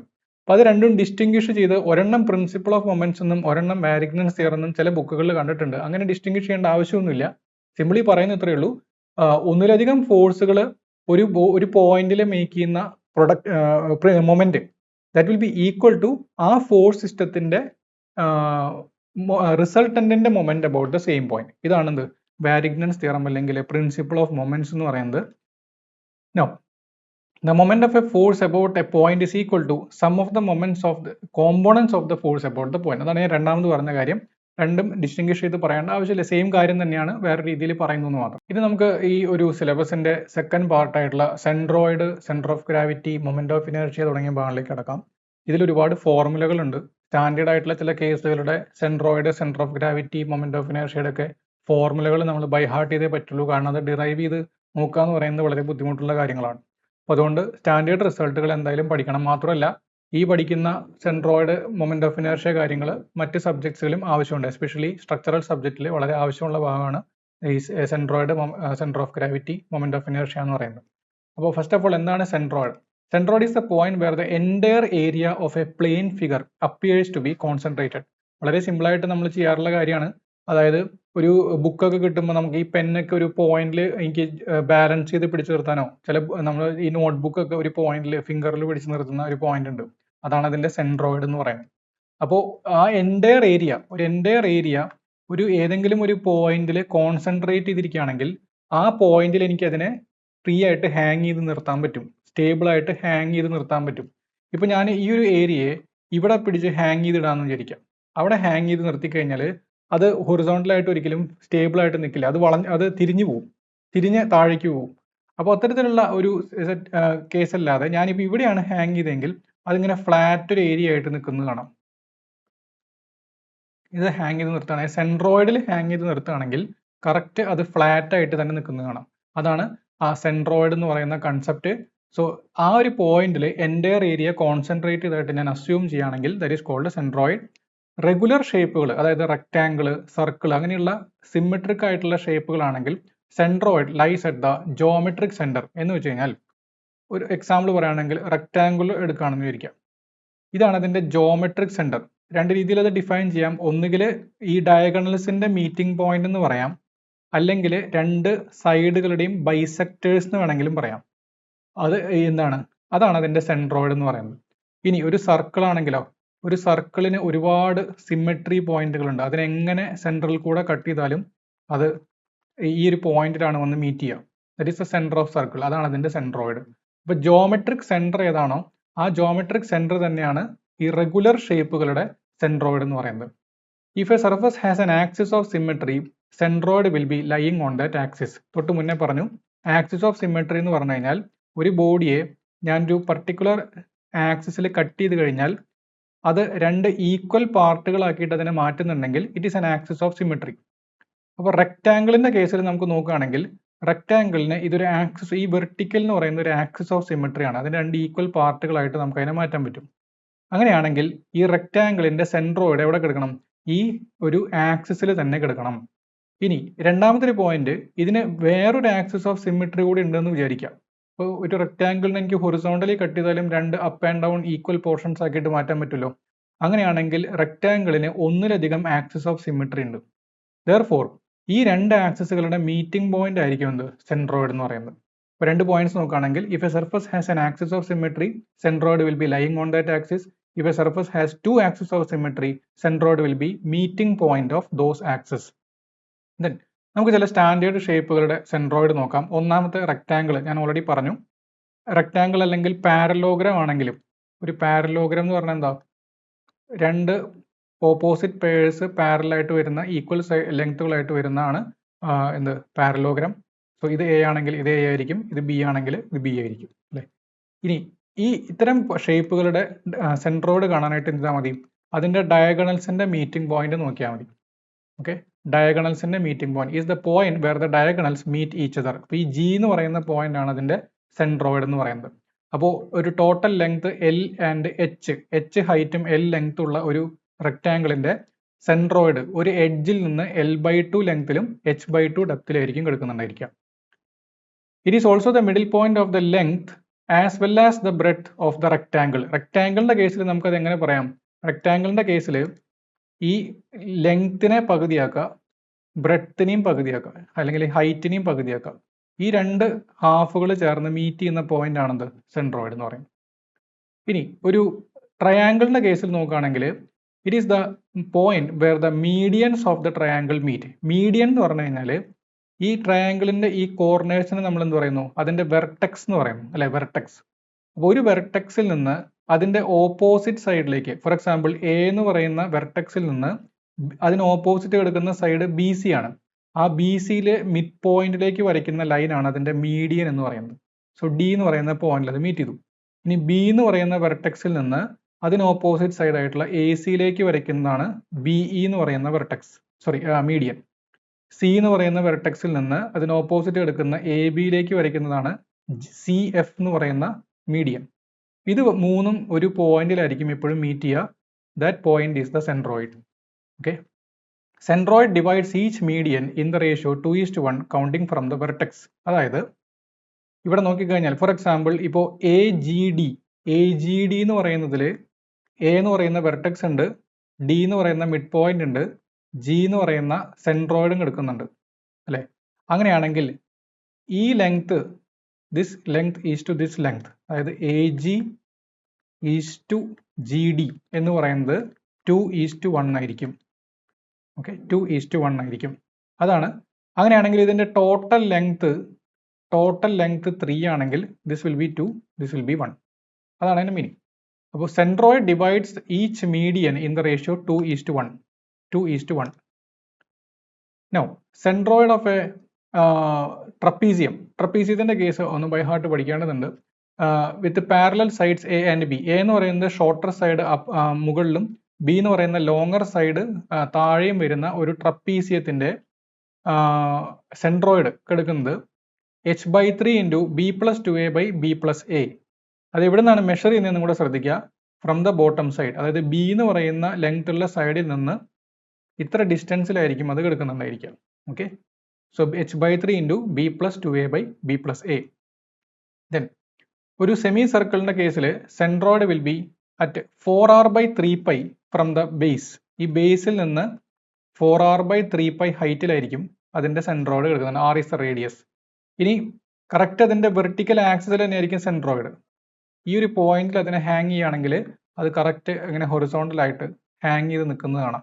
ഇതിനെങ്ങനെ എനിക്ക് തൂക്കിയിടാൻ പറ്റും, സ്റ്റേബിൾ ആയിട്ടിരിക്കും. ഇതാണ് അതിന്റെ മീനിങ്. ഇനി ഒരു സെക്ടർ എന്ന് വെച്ചാൽ എന്താണ്? ഒരു സർക്കിളിൽ എങ്ങനെ സെക്ടറും സെഗ്മെന്റും നമ്മൾ ഡിസ്റ്റിങ്വിഷ് ചെയ്യുക? ഒരു സർക്കിളിന്റെ രണ്ട് റേഡിയകളും അതിന്റെ ഒരു ആർക്കും ചേർന്ന് ഫോം ചെയ്യുന്ന ഭാഗമാണ് സെക്ടർ. ഒരു സർക്കിളിന്റെ ഒരു കോഡും ആർക്കും ചേർന്ന് ഫോം ചെയ്യുന്ന ഭാഗമാണ് സെഗ്മെന്റ്. അപ്പൊ ഞാനിവിടെ പറയുന്നത് ഒരു സെക്ടറിന്റെ കേസിലാണ്.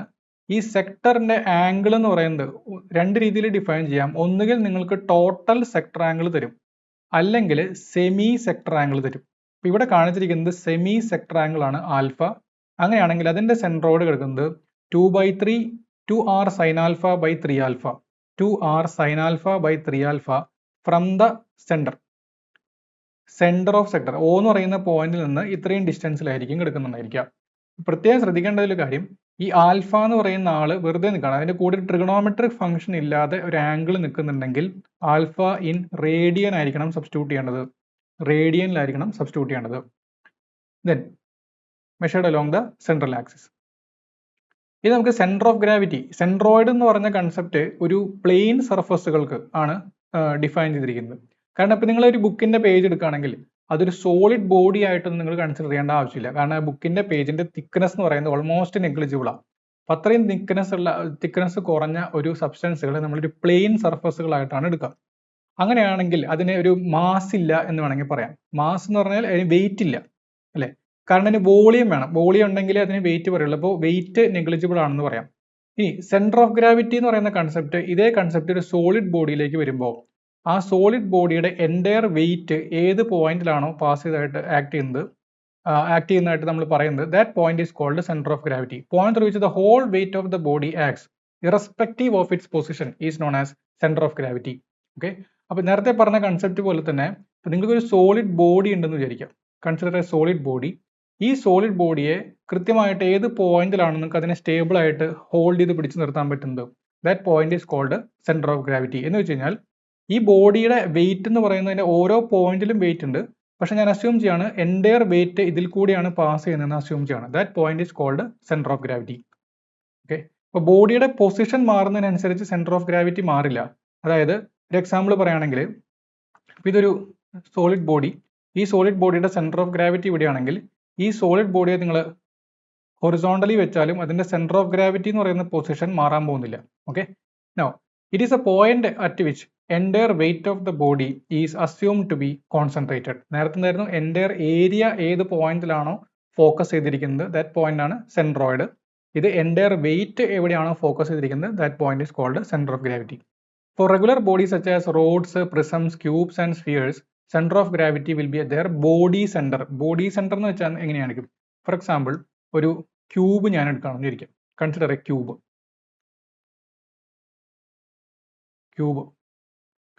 ഈ ക്യൂബിന്റെ ബോഡി സെന്റർ എന്ന് പറഞ്ഞാൽ എങ്ങനെ കണ്ടുപിടിക്കാം? ബോഡി സെന്റർ എന്ന് വെച്ച് കഴിഞ്ഞാൽ ഒരു പോയിന്റിൽ നിന്ന് എ എന്ന് പറയുന്ന പോയിന്റിൽ നിന്ന് അതിന് ഓപ്പോസിറ്റ് ഫേസിലുള്ള ഓപ്പോസിറ്റ് കോർണറിലേക്ക് ഒരു ഡയഗണൽ ഞാൻ വരച്ചു. This is called body diagonal. അതുപോലെ ഇവിടെ സി എന്ന് പറയുന്ന പോയിന്റിൽ നിന്ന് അതിന് നേരെ ഓപ്പോസിറ്റ് ഉള്ള കോർണറിലേക്ക് ഡി എന്ന് പറയുന്ന കോർണറിലേക്ക് ഒരു ഡയഗണൽ വരച്ചു.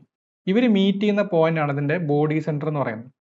അപ്പോൾ ഒരു റൂമിന്റെ റൂഫിലെ ഒരു റൈറ്റ് സൈഡിലുള്ള ഒരു കോർണറിൽ നിന്ന് ഫ്ലോറിലെ ലെഫ്റ്റ് സൈഡിലുള്ള കോർണറിലേക്ക് വരയ്ക്കുന്ന ഡയഗണൽ പോലെ, അതാണ് ബോഡി ഡയഗണൽ എന്ന് പറയുന്നത്. അങ്ങനെയുള്ള ബോഡി ഡയഗണൽസ് വരച്ചു കഴിഞ്ഞാൽ അവർ മീറ്റ് ചെയ്യുന്ന പോയിന്റ് ആണത് അതിന്റെ ബോഡി സെന്റർ എന്ന് പറയുന്നത്. ഈ ബോഡി സെന്ററിലായിരിക്കും എന്ത് എടുക്കുന്നുണ്ടായിരിക്കുക? അതിന്റെ സെന്റർ ഓഫ് ഗ്രാവിറ്റി എടുക്കുന്നുണ്ടായിരിക്കുക. നൗ അപ്പോൾ അതുകൊണ്ട് ഇത്തരം പോയിന്റ്സുകളൊന്നും നമുക്ക് പ്രത്യേകിച്ച് ഫോർമുലയൊന്നും പഠിക്കണ്ട. ഫോർ എക്സാമ്പിൾ ഒരു സ്പിയർ ആണെന്ന് വിചാരിക്കുക. സ്പിയർ ആണെന്ന് വിചാരിക്കുക. ആ സ്പിയറിന്റെ കറക്റ്റ് സെന്റർ, അതിന്റെ ഉള്ളിലുള്ള സെന്ററിലായിരിക്കും എന്ത് അതിന്റെ സെന്റർ ഓഫ് ഗ്രാവിറ്റി. ഇനിയൊരു സിലിണ്ടറിക്കൽ ബോഡി ആണെന്ന് വിചാരിക്കുക. Consider A cylinder. ഈ സിലിണ്ടറിന്റെ സെന്റർ ഓഫ് ഗ്രാവിറ്റി കണ്ടുപിടിക്കാൻ പ്രത്യേകിച്ച് ഫോർമുല ഒന്നും വേണ്ട. അതിന്റെ ആക്സിസിന്റെ മിഡ് പോയിന്റ് നോക്കിയാൽ മതി. അതായിരിക്കും എന്ത് അതിന്റെ സെന്റർ ഓഫ് ഗ്രാവിറ്റി എന്ന് പറയുന്നത്. Now it is A point. Okay, ഇനി നമുക്ക് ചില അതല്ലാത്ത ചില ബോഡീസ് ഉണ്ട്, അതായത് പക്ക റെഗുലർ അല്ലാത്ത ചില ബോഡീസ് ഉണ്ട്. അത്തരം ബോഡീസിന്റെ സെന്റർ ഓഫ് ഗ്രാവിറ്റി കണ്ടുപിടിക്കാനാണ് നമുക്ക്. അതിൽ ഒന്നാമത്തെയാണ് ഹെമിസ്ഫിയർ. ഹെമിസ്ഫിയറിന്റെ centre of gravity is 3r/8 from the base. അതിന്റെ ബേസ് ആയിട്ടുള്ള സർക്കുലർ ബേസിൽ നിന്ന് 3r/8 ഹൈറ്റിലായിരിക്കും അലോങ് ദ വെർട്ടിക്കൽ ആക്സിസ്. അതിന്റെ ഒരു ആക്സിസിൽ ആയിരിക്കും ആ സെന്റർ ഓഫ് ഗ്രാവിറ്റി കിടക്കുന്നുണ്ടായിരിക്കാം. നോ നെക്സ്റ്റ് ഇമ്പോർട്ടൻ്റ് ആണ് കോണ്.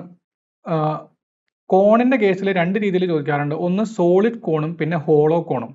ഇവിടെ കാണിച്ചിരിക്കുന്ന ഒരു സോളിഡ് കോണിന്റെ കേസാണ്. സോളിഡ് കോണിന്റെ ഹൈറ്റ് h ആണെങ്കിൽ അതിന്റെ ആക്സിസിൽ h/4 height from the base, ബേസിൽ നിന്ന് h/4 ഹൈറ്റിലായിരിക്കും സെന്റർ ഓഫ് ഗ്രാവിറ്റി കിടക്കുന്നുണ്ടായിരിക്കാം. ഇനി ഹോളോ കോൺ ആണെങ്കിൽ, ഇതൊരു ഹോളോ കോൺ ആയിരുന്നെങ്കിൽ centre of gravity will be h/3 height. ഇതിന്റെ വെർട്ടിക്കൽ ആക്സിസിൽ h/3 ഹൈറ്റിലായിരിക്കും അത് കിടക്കുന്നുണ്ടായിരിക്കും. കുറച്ചും കൂടെ ഹൈറ്റ് കൂടും. സോളിഡ് കോണിനെ അപേക്ഷിച്ച് കുറച്ചും കൂടെ ഹൈറ്റ് കൂടുതലായിരിക്കും അത് നിൽക്കുന്നുണ്ടായിരിക്കും. ഇതാണ് മെയിനായിട്ട്. ഇനി അടുത്തത് പറ്റുമെങ്കിൽ പഠിക്കുക, അത് സിലബസിലൊന്നും പറയുന്നില്ല എങ്കിൽ പോലും ഒന്ന് അറിഞ്ഞിരിക്കുക. ഒരു സെഗ്മെന്റ് ഓഫ് സ്ഫിയർ, ഒരു സ്ഫിയറിന്റെ സെഗ്മെന്റ്, ആ സെഗ്മെന്റ് ടോപ്പിൽ നിന്ന് ഒരു h ഡെപ്തിൽ സ്ഫിയറിനെ കട്ട് ചെയ്യുക. അപ്പോൾ ഈ ഷെയ്ഡഡ് പോർഷൻ മാത്രമേ ഉള്ളൂ, ഇത്രയുള്ള ഒരു ചെറിയ പോർഷൻ മാത്രമേ ഉള്ളൂ.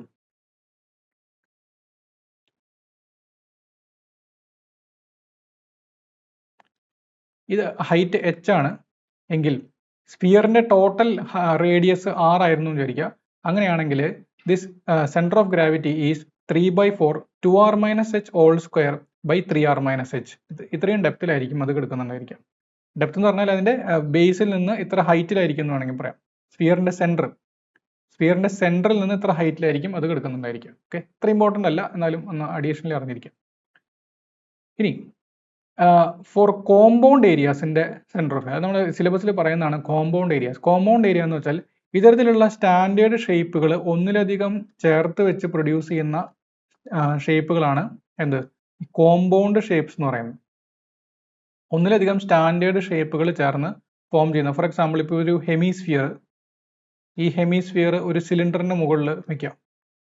ഇത്തരത്തിലുള്ള ഷേപ്പുകളിൽ പ്രധാനപ്പെട്ട ആൾക്കാരാണ് ബിൽട്ടപ്പ് ഷേപ്പുകൾ എന്ന് പറയാം, ബിൽട്ടപ്പ് ഫിഗേഴ്സ് എന്ന് പറയാം.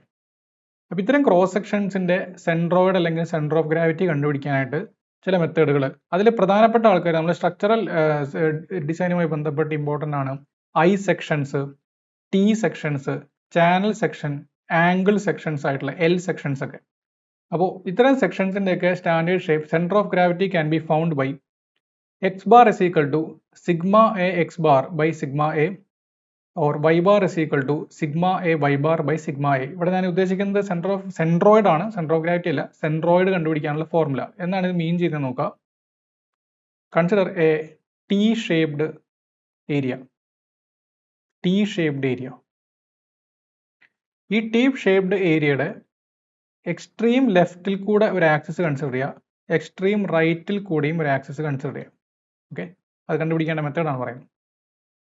നൗ സപ്പോസ് ഈ ഏരിയ ഞാൻ A1 എന്ന് മാർക്ക് ചെയ്യാണ്, ഈ റെക്റ്റാങ്കിളിൻ്റെ ഏരിയ A2 എന്ന് മാർക്ക് ചെയ്യാണ്. ഓക്കെ, നമുക്ക് ഈ റെക്റ്റാങ്കുലർ ഏരിയകളുടെ ഈ ഫസ്റ്റ് റെക്റ്റാങ്കുലർ ഏരിയയുടെ സെൻട്രോയിഡ് എവിടെ കിടക്കുന്നതെന്ന് അറിയാം, അതിൻ്റെ കറക്റ്റ് സെൻട്രലായിരിക്കും. അതുപോലെ ഈ രണ്ടാമത്തെ ഏരിയയുടെയും സെൻട്രോയിഡ് കറക്റ്റ് സെൻട്രലായിരിക്കും. അങ്ങനെയാണെങ്കിൽ ഈ ഡിസ്റ്റൻസിനെയാണ് നമ്മൾ x1 ബാർ എന്ന് മാർക്ക് ചെയ്യുന്നത്. x1 ബാർ അല്ലെങ്കിൽ സിംപ്ലി x1 ഇട്ടാലും മതി. x1 this is marked as x2.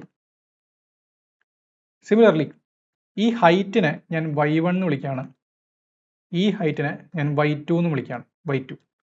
അങ്ങനെയാണെങ്കിൽ ഈ എൻറ്റയർ കമ്പൈൻഡ് ഏരിയയുടെ സെൻട്രോയിഡിന്റെ ലെങ്തിനെ ഞാൻ x ബാർ എന്ന് മാർക്ക് ചെയ്യാണ്. x bar will be equal to a1 x1 plus a2 x2 divided by a1 plus a2 ആയിരിക്കും. സിമിലർലി y ബാർ എന്ന് പറയുന്നത് a1 y1 plus a2 y2 divided by a1 plus a2 ആയിരിക്കും. Okay, ഇതാണ് അവിടെ നമുക്ക് കിട്ടുന്നത്. അപ്പോൾ ഈ രണ്ട് ഫിഗേഴ്സിന്റെ സെൻട്രോയിഡ്, സെൻറ്റർ ഓഫ് ഗ്രാവിറ്റി എന്നുള്ളത് നമുക്ക് ഇങ്ങനെ കണ്ടുപിടിക്കാം. അപ്പോൾ ഇത് സ്റ്റാൻഡേർഡ് ഷേപ്പുകളാണെങ്കിൽ നമുക്ക് ചെയ്യാൻ പറ്റുള്ളൂ, അല്ലെങ്കിൽ കുറച്ച് ബുദ്ധിമുട്ടാണ്. ഇറഗുലർ ഷേപ്പുകളൊക്കെ വന്നു കഴിഞ്ഞാൽ നമുക്ക് ഇന്റഗ്രേഷനും കാര്യങ്ങളൊക്കെ ഉപയോഗിക്കണം. അപ്പോൾ ഇതിനെ നമ്മളൊരു സിംബോളിക് ആയിട്ട് റെപ്രസെന്റ് ചെയ്യാണ്. X bar is equal to sigma A X by sigma A എന്ന് വെച്ചാൽ എ എക്സ് എന്ന് പറയുന്ന ആ ഒരു പ്രൊഡക്റ്റിന്റെ സമ്മ്, അതല്ലേ മുകളിൽ എഴുതിയിരിക്കുന്നത്, ഡിവൈഡഡ് ബൈ ഏരിയകളുടെ സമ്മ്, അതായത് താഴെ ഇങ്ങനെ എഴുതാം. Then y bar is equal to what, sigma A y bar, sigma A y divide by sigma A. Okay, ഇതാണ് ഇത്തരത്തിലുള്ള കമ്പൈൻഡ് ഷേപ്പുകളുടെ സെൻട്രോയിഡ് കാണാനുള്ള formula. Okay, sigma A X bar by sigma A, or sigma A X bar എന്നോ അല്ലെങ്കിൽ X എന്നിട്ടാലും മതി, y bar by sigma A. No, ഇത്തരത്തിലുള്ള ഷേപ്പുകളിൽ മറ്റൊരു കാര്യം കൂടെ അറിഞ്ഞിരിക്കുക. ഫോർ സിമെട്രിക്കൽ ഐസെക്ഷൻ ആണ് ഏറ്റവും ഇമ്പോർട്ടൻറ്റ്. ഐസെക്ഷൻ എന്ന് പറഞ്ഞു കഴിഞ്ഞാൽ ഒരു ഐ ക്രോസ് സെക്ഷൻ, 3 റെക്റ്റാങ്കിൾസ് ചേർന്ന് ഫോം ചെയ്യുന്ന ഒരു ഐ ഷേപ്ഡ് ആയിട്ടുള്ള ഒരു ക്രോസ് സെക്ഷന് അതിൻ്റെ ഹൊറിസോണ്ടലി 2 റെക്റ്റാങ്കിൾസ് ഉണ്ട്. ഇവരെ വിളിക്കുന്ന പേരാണ് അതിൻ്റെ ഫ്ലാഞ്ചസ്. ഈ വെർട്ടിക്കൽ സെക്ഷനെ വിളിക്കുന്ന പേരാണ് വെബ് അല്ലേ. അങ്ങനെയാണെങ്കിൽ ഒരു ഐ സെക്ഷൻ 2 രീതിയിൽ വരാം. ഈ 2 ഫ്ലാഞ്ചുകളുടെയും സൈസ് സെയിം ആണെങ്കിൽ അതിനെ നമ്മൾ സിമെട്രിക് ഐ സെക്ഷൻ എന്ന് പറയും. സൈസ് എന്ന് ഉദ്ദേശിക്കുന്നതിൻ്റെ ലെങ്ത്തും ഡെപ്തും സെയിം ആണെങ്കിൽ അത് സിമെട്രിക്കൽ ആണെന്ന് പറയും. ഇനി സെയിം അല്ലെങ്കിൽ ഡിഫറൻ്റ് ആണെങ്കിൽ അതിനെ അൺസിമെട്രിക്കൽ ഐ സെക്ഷൻ എന്ന് പറയും. എങ്ങനെയുള്ള ഐ സെക്ഷൻ ആണെങ്കിലും അതിനെപ്പോഴും ഒരു വെർട്ടിക്കൽ ആക്സിസ് ഓഫ് സിമെട്രി ഉണ്ടായിരിക്കും. There is always A vertical axis of symmetry. എന്ന് വെച്ച് കഴിഞ്ഞാൽ ഒരു ഐ സെക്ഷനെ വെർട്ടിക്കലി കട്ട് ചെയ്ത് കഴിഞ്ഞാൽ 2 ഈക്വൽ ലെഫ്റ്റ് ആൻഡ് റൈറ്റ് ഹാഫുകളായിട്ട് എനിക്ക് മാറ്റാൻ പറ്റും. ഓക്കെ, അങ്ങനെയാണെങ്കിൽ നമ്മൾ നേരത്തെ പറഞ്ഞത് പ്രകാരം ആ ആക്സിസിലായിരിക്കണം എന്ത് എടുക്കേണ്ടത്, സെൻട്രോയിഡ് എടുക്കേണ്ടത്. പിന്നെ ഒരു സിമെട്രിക്കൽ ഐ സെക്ഷൻ ആണെങ്കിൽ അതിനൊരു ഹൊറിസോണ്ടൽ ആക്സിസ് ഓഫ് സിമെട്രി ഉണ്ടായിരിക്കും. എന്ന് വെച്ച് കഴിഞ്ഞാൽ അതിനെ ഹൊറിസോണ്ടലി കട്ട് ചെയ്ത് കഴിഞ്ഞാലും 2 ഈക്വൽ ഹാഫുകളാണ് കിട്ടുക.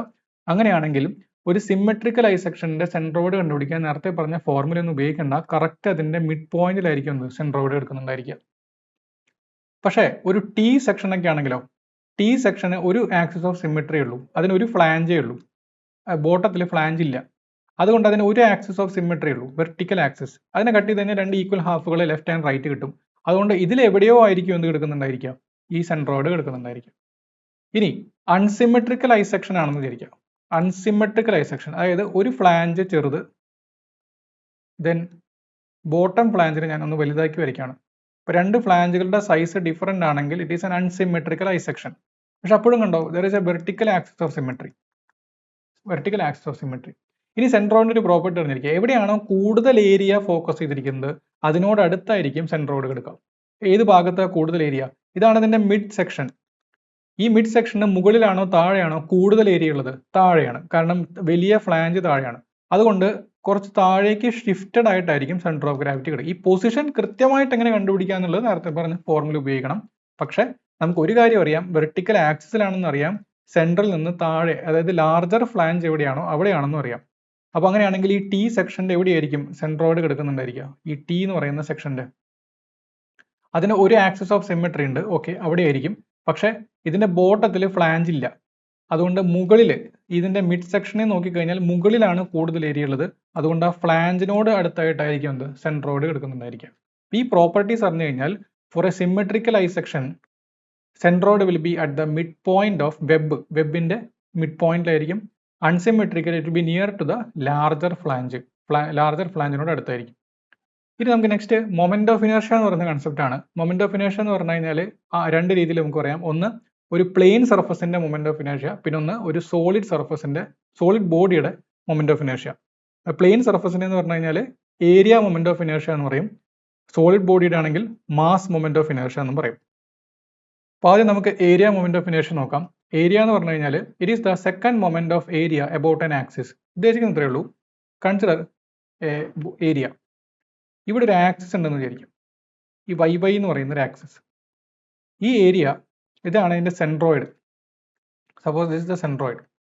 ഈ സെൻട്രോയിഡിൽ നിന്നുള്ള ഡിസ്റ്റൻസിനെ ഞാൻ എക്സ് ബാർ എന്ന് മാർക്കാണ്, അല്ലെങ്കിൽ എക്സ് എന്ന് മാർക്കാണ്. Suppose A is the area. അങ്ങനെയാണെങ്കിൽ that area multiplied by X, നമ്മൾ നേരത്തെ force multiplied by some perpendicular distance ചെയ്ത പോലെ തന്നെ ഇതും area multiplied by a perpendicular distance. അതിനാണ് നമ്മൾ ഫസ്റ്റ് മൊമെന്റ് ഓഫ് ഏരിയ എന്ന് പറയുന്നത്. ഫസ്റ്റ് മൊമെന്റ് ഓഫ് ഏരിയ എന്ന് പറഞ്ഞു കഴിഞ്ഞാൽ എ ഇൻറ്റു എക്സ് ആണ്. ഇനി ഈ ഫസ്റ്റ് മൊമെന്റിനെ വീണ്ടും എക്സ് കൊണ്ട് മൾട്ടിപ്ലൈ ചെയ്യാം, A into X square. This is called moment of inertia about that axis I Y Y. Okay, ഇപ്പോൾ ഫസ്റ്റ് മൊമെന്റ് ഓഫ് ഏരിയ എന്ന് പറഞ്ഞാൽ എ എക്സ്, അതിന്റെ തന്നെ വീണ്ടും മൊമെന്റ് എടുക്കുകയാണെങ്കിൽ എനിക്ക് കിട്ടുന്നതാണ് മൊമെന്റ് ഓഫ് ഏരിയ ഇനർഷ്യ എന്ന് പറയുന്ന ടേം. അതിനെ ഐ എന്നാണ് റെപ്രസെന്റ് ചെയ്യുക, ഐ എക്സ് എക്സ് അല്ലെങ്കിൽ ഐ വൈ വൈ എന്നൊക്കെ പറയാം. ഇതുപോലെ X X axis, horizontal axis ഉണ്ടെന്ന് വിചാരിക്കുക. ഈ ഡിസ്റ്റൻസിനെ ഞാൻ വൈ എന്ന് മാർക്ക് ചെയ്യാണ്. അങ്ങനെയാണെങ്കിൽ what be moment of inertia about X X axis area into അവിടേക്കുള്ള പെർപെൻഡിക്കുലർ ഡിസ്റ്റൻസിന്റെ സ്ക്വയർ. അപ്പോൾ it is second moment of area about an axis is called moment of inertia, or it is the moment of moment. അതല്ല second moment. അപ്പോൾ moment of an area is called moment of inertia. അപ്പോൾ I X X is equal to, അതിന്റെ formula ഒന്ന് ഓർത്ത് വയ്ക്കുക, Y square D. അതായത് ഈ ഏരിയയിൽ തന്നെ ചെറിയൊരു ഏരിയ ഞാൻ കൺസിഡർ ചെയ്യാണ് അബൌട്ട് ആൻ ആക്സിസ്. അതിന്റെ ഡിസ്റ്റൻസ് ഫോർ എക്സാമ്പിൾ എക്സ് ആണെങ്കിൽ കൺസിഡർ എക്സ് എക്സ് ആക്സിസ്. ഈ ചെറിയൊരു ഏരിയ ഡി എ എന്ന് പറയുന്ന ഒരു ഏരിയ, അതിന്റെ പെർപെൻഡിക്കുലർ ഡിസ്റ്റൻസ് വൈ ആണെന്ന് വിചാരിക്കുക. അങ്ങനെയാണെങ്കിൽ what is the first moment Y D A, second moment Y square D A. ഇങ്ങനെയുള്ള ചെറിയ ചെറിയ ഏരിയകളുടെ മൊമെന്റ് ഓഫ് ഇനർഷ്യയുടെ സമ്മ് ആയിരിക്കും എന്ത് ടോട്ടൽ മൊമെന്റ് ഓഫ് ഇനർഷ്യ. അപ്പോൾ ഒന്നുകിൽ നിങ്ങൾക്ക് ഇന്റഗ്രൽ സിമ്പിൾ ഉപയോഗിക്കാം, അല്ലെങ്കിൽ സിംപ്ലി സിഗ്മ എന്ന് പറയുന്ന സിമ്പിളെങ്കിലും പഠിക്കാം. ഇപ്പോൾ sigma Y square D A എന്ന് വേണമെങ്കിൽ നമുക്ക് ഐ എക്സ് എക്സ് പറയാം. Similarly I Y Y is sigma X square D A. S I unit of moment of inertia ഇപ്പോൾ എന്തായിരിക്കും? ഡിസ്റ്റൻസിന്റെ സ്ക്വയർ മീറ്റർ സ്ക്വയർ, ഏരിയയുടെ യൂണിറ്റും metre square. So metre square ഉണ്ട്, മീറ്റർ സ്ക്വയർ മീറ്റർ റീസ്റ്റ് 4 ആണ്. പക്ഷെ സാധാരണ പ്രാക്ടിക്കൽ സിറ്റുവേഷനിൽ നമ്മൾ മില്ലിമീറ്ററിലാണ് ഒക്കെയാണ് പറയാം. അപ്പോൾ അല്ലെങ്കിൽ മില്ലിമീറ്റർ ടു ദ പവർ 4 എന്ന് വേണം പറയാനായിട്ട്. ഇനി area moment of inertia of some standard ഷേപ്പുകൾ, ചില സ്റ്റാൻഡേർഡ് ഷേപ്പുകളുടെ ഏരിയ മൊമെന്റ് ഓഫ് ഇനർഷ്യ കാണാനുള്ള ഫോർമുല അറിഞ്ഞിരിക്കാം. അതിൽ ഒന്നാമത്തെയാണ് റെക്ടാങ്കിൾ. അതിന്റെ ടോട്ടൽ ഹൈറ്റ് എച്ചും total height suppose this length is B, total length B. ഈ ടോട്ടൽ ഹൈറ്റ് ഡി ആയിട്ട് ഞാൻ ഡെപ്ത് ആയിട്ട് എടുത്താണ്. ഓക്കെ, എച്ച് വേണ്ട. So this will be D by two, D by two, this will be B by two. അപ്പോൾ centroid എന്ന് പറയുന്ന ഈ ഒരു പോയിന്റ് നമുക്ക് എങ്ങനെയാണ് കണ്ടുപിടിക്കാൻ നമ്മൾ ഓൾറെഡി കണ്ടു. ആ സെൻട്രോയിഡിൽ കൂടെ പാസ് ചെയ്യുന്ന രണ്ട് ആക്സിസുകളിലെ മൊമെന്റ് ഓഫ് ഇനർഷ്യ ആണ് ഞാൻ പറയാൻ പോകുന്നത്. This is called centroidal moment, centroidal axis എന്നാണ് ഇതിനെ പറയാം. ഒരു ബോഡിയുടെ സെൻട്രോയിഡിൽ കൂടെ പാസ് ചെയ്യുന്ന ആക്സിസ് ആണ് സെൻട്രോയിഡൽ ആക്സിസ്. അതിൽ തന്നെ സ്റ്റാൻഡേർഡ് ആയിട്ട് നമുക്ക് എക്സ് എക്സ് ആക്സിസ് എടുക്കാം, വൈ വൈ ആക്സിസ് എടുക്കാം. അതിലാദ്യം ഈ എക്സ് എക്സ് ആക്സിസിലെ മൊമെന്റ് ഓഫ് ഇനർഷ്യ ആണ് B into D cube by 12, B into D cube by 12. അത് പഠിക്കാനായിട്ട് ഒരു മാർഗമുണ്ട്. എക്സ് എക്സ് ആക്സിസ് അല്ല ഞാൻ എടുത്തത്. അപ്പോൾ എക്സിന് പാരലൽ ആയിട്ടുള്ള ഡയമെൻഷൻ ബി, പെർപെൻഡിക്കുലർ ഡയമെൻഷന്റെ ക്യൂബ് ബൈ 12. അങ്ങനെയാണെങ്കിൽ what will be Y Y. Y Y ആക്സിന് പാരലൽ ഡയമെൻഷൻ എന്ന് പറയുന്നത് ബി ഡെപ്ത് ആണ്. അപ്പോൾ ഡി ഇൻറ്റു പെർപെൻഡിക്കുലർ ഡയമെൻഷന്റെ ക്യൂബ് ബൈ 12. അപ്പോൾ parallel into perpendicular cube by 12 അങ്ങനെ തന്നെ പഠിക്കും, പിന്നെ തെറ്റില്ല. ഇത് നെക്സ്റ്റ് ഹോളോ റെക്ടാങ്കിൾ. ഹോളോ എന്ന് പറയുമ്പോൾ തന്നെ അത് അതിന്റെ കുറച്ച് ഉള്ളിലത്തെ ഭാഗം കട്ട് ചെയ്ത് പോയി അല്ലെ. അപ്പോൾ ഒരു rectangle of outer dimension B by D and inner dimension B small B by D ആണെങ്കിൽ ഔട്ടറിന്റെ മൊമെന്റ് ഓഫ് ഇനർഷ്യ മൈനസ് ഇന്നറിന്റെ മൊമെന്റ് ഓഫ് ഇനർഷ്യ ആണെന്ത് moment of inertia of that rectangle. So B D cube by 12 minus small B D cube by 12 ആണ് IXX. D B cube by 12 minus small D B cube by 12 ആണെങ്കിൽ IYY കിട്ടും. Then area moment of inertia of triangle section.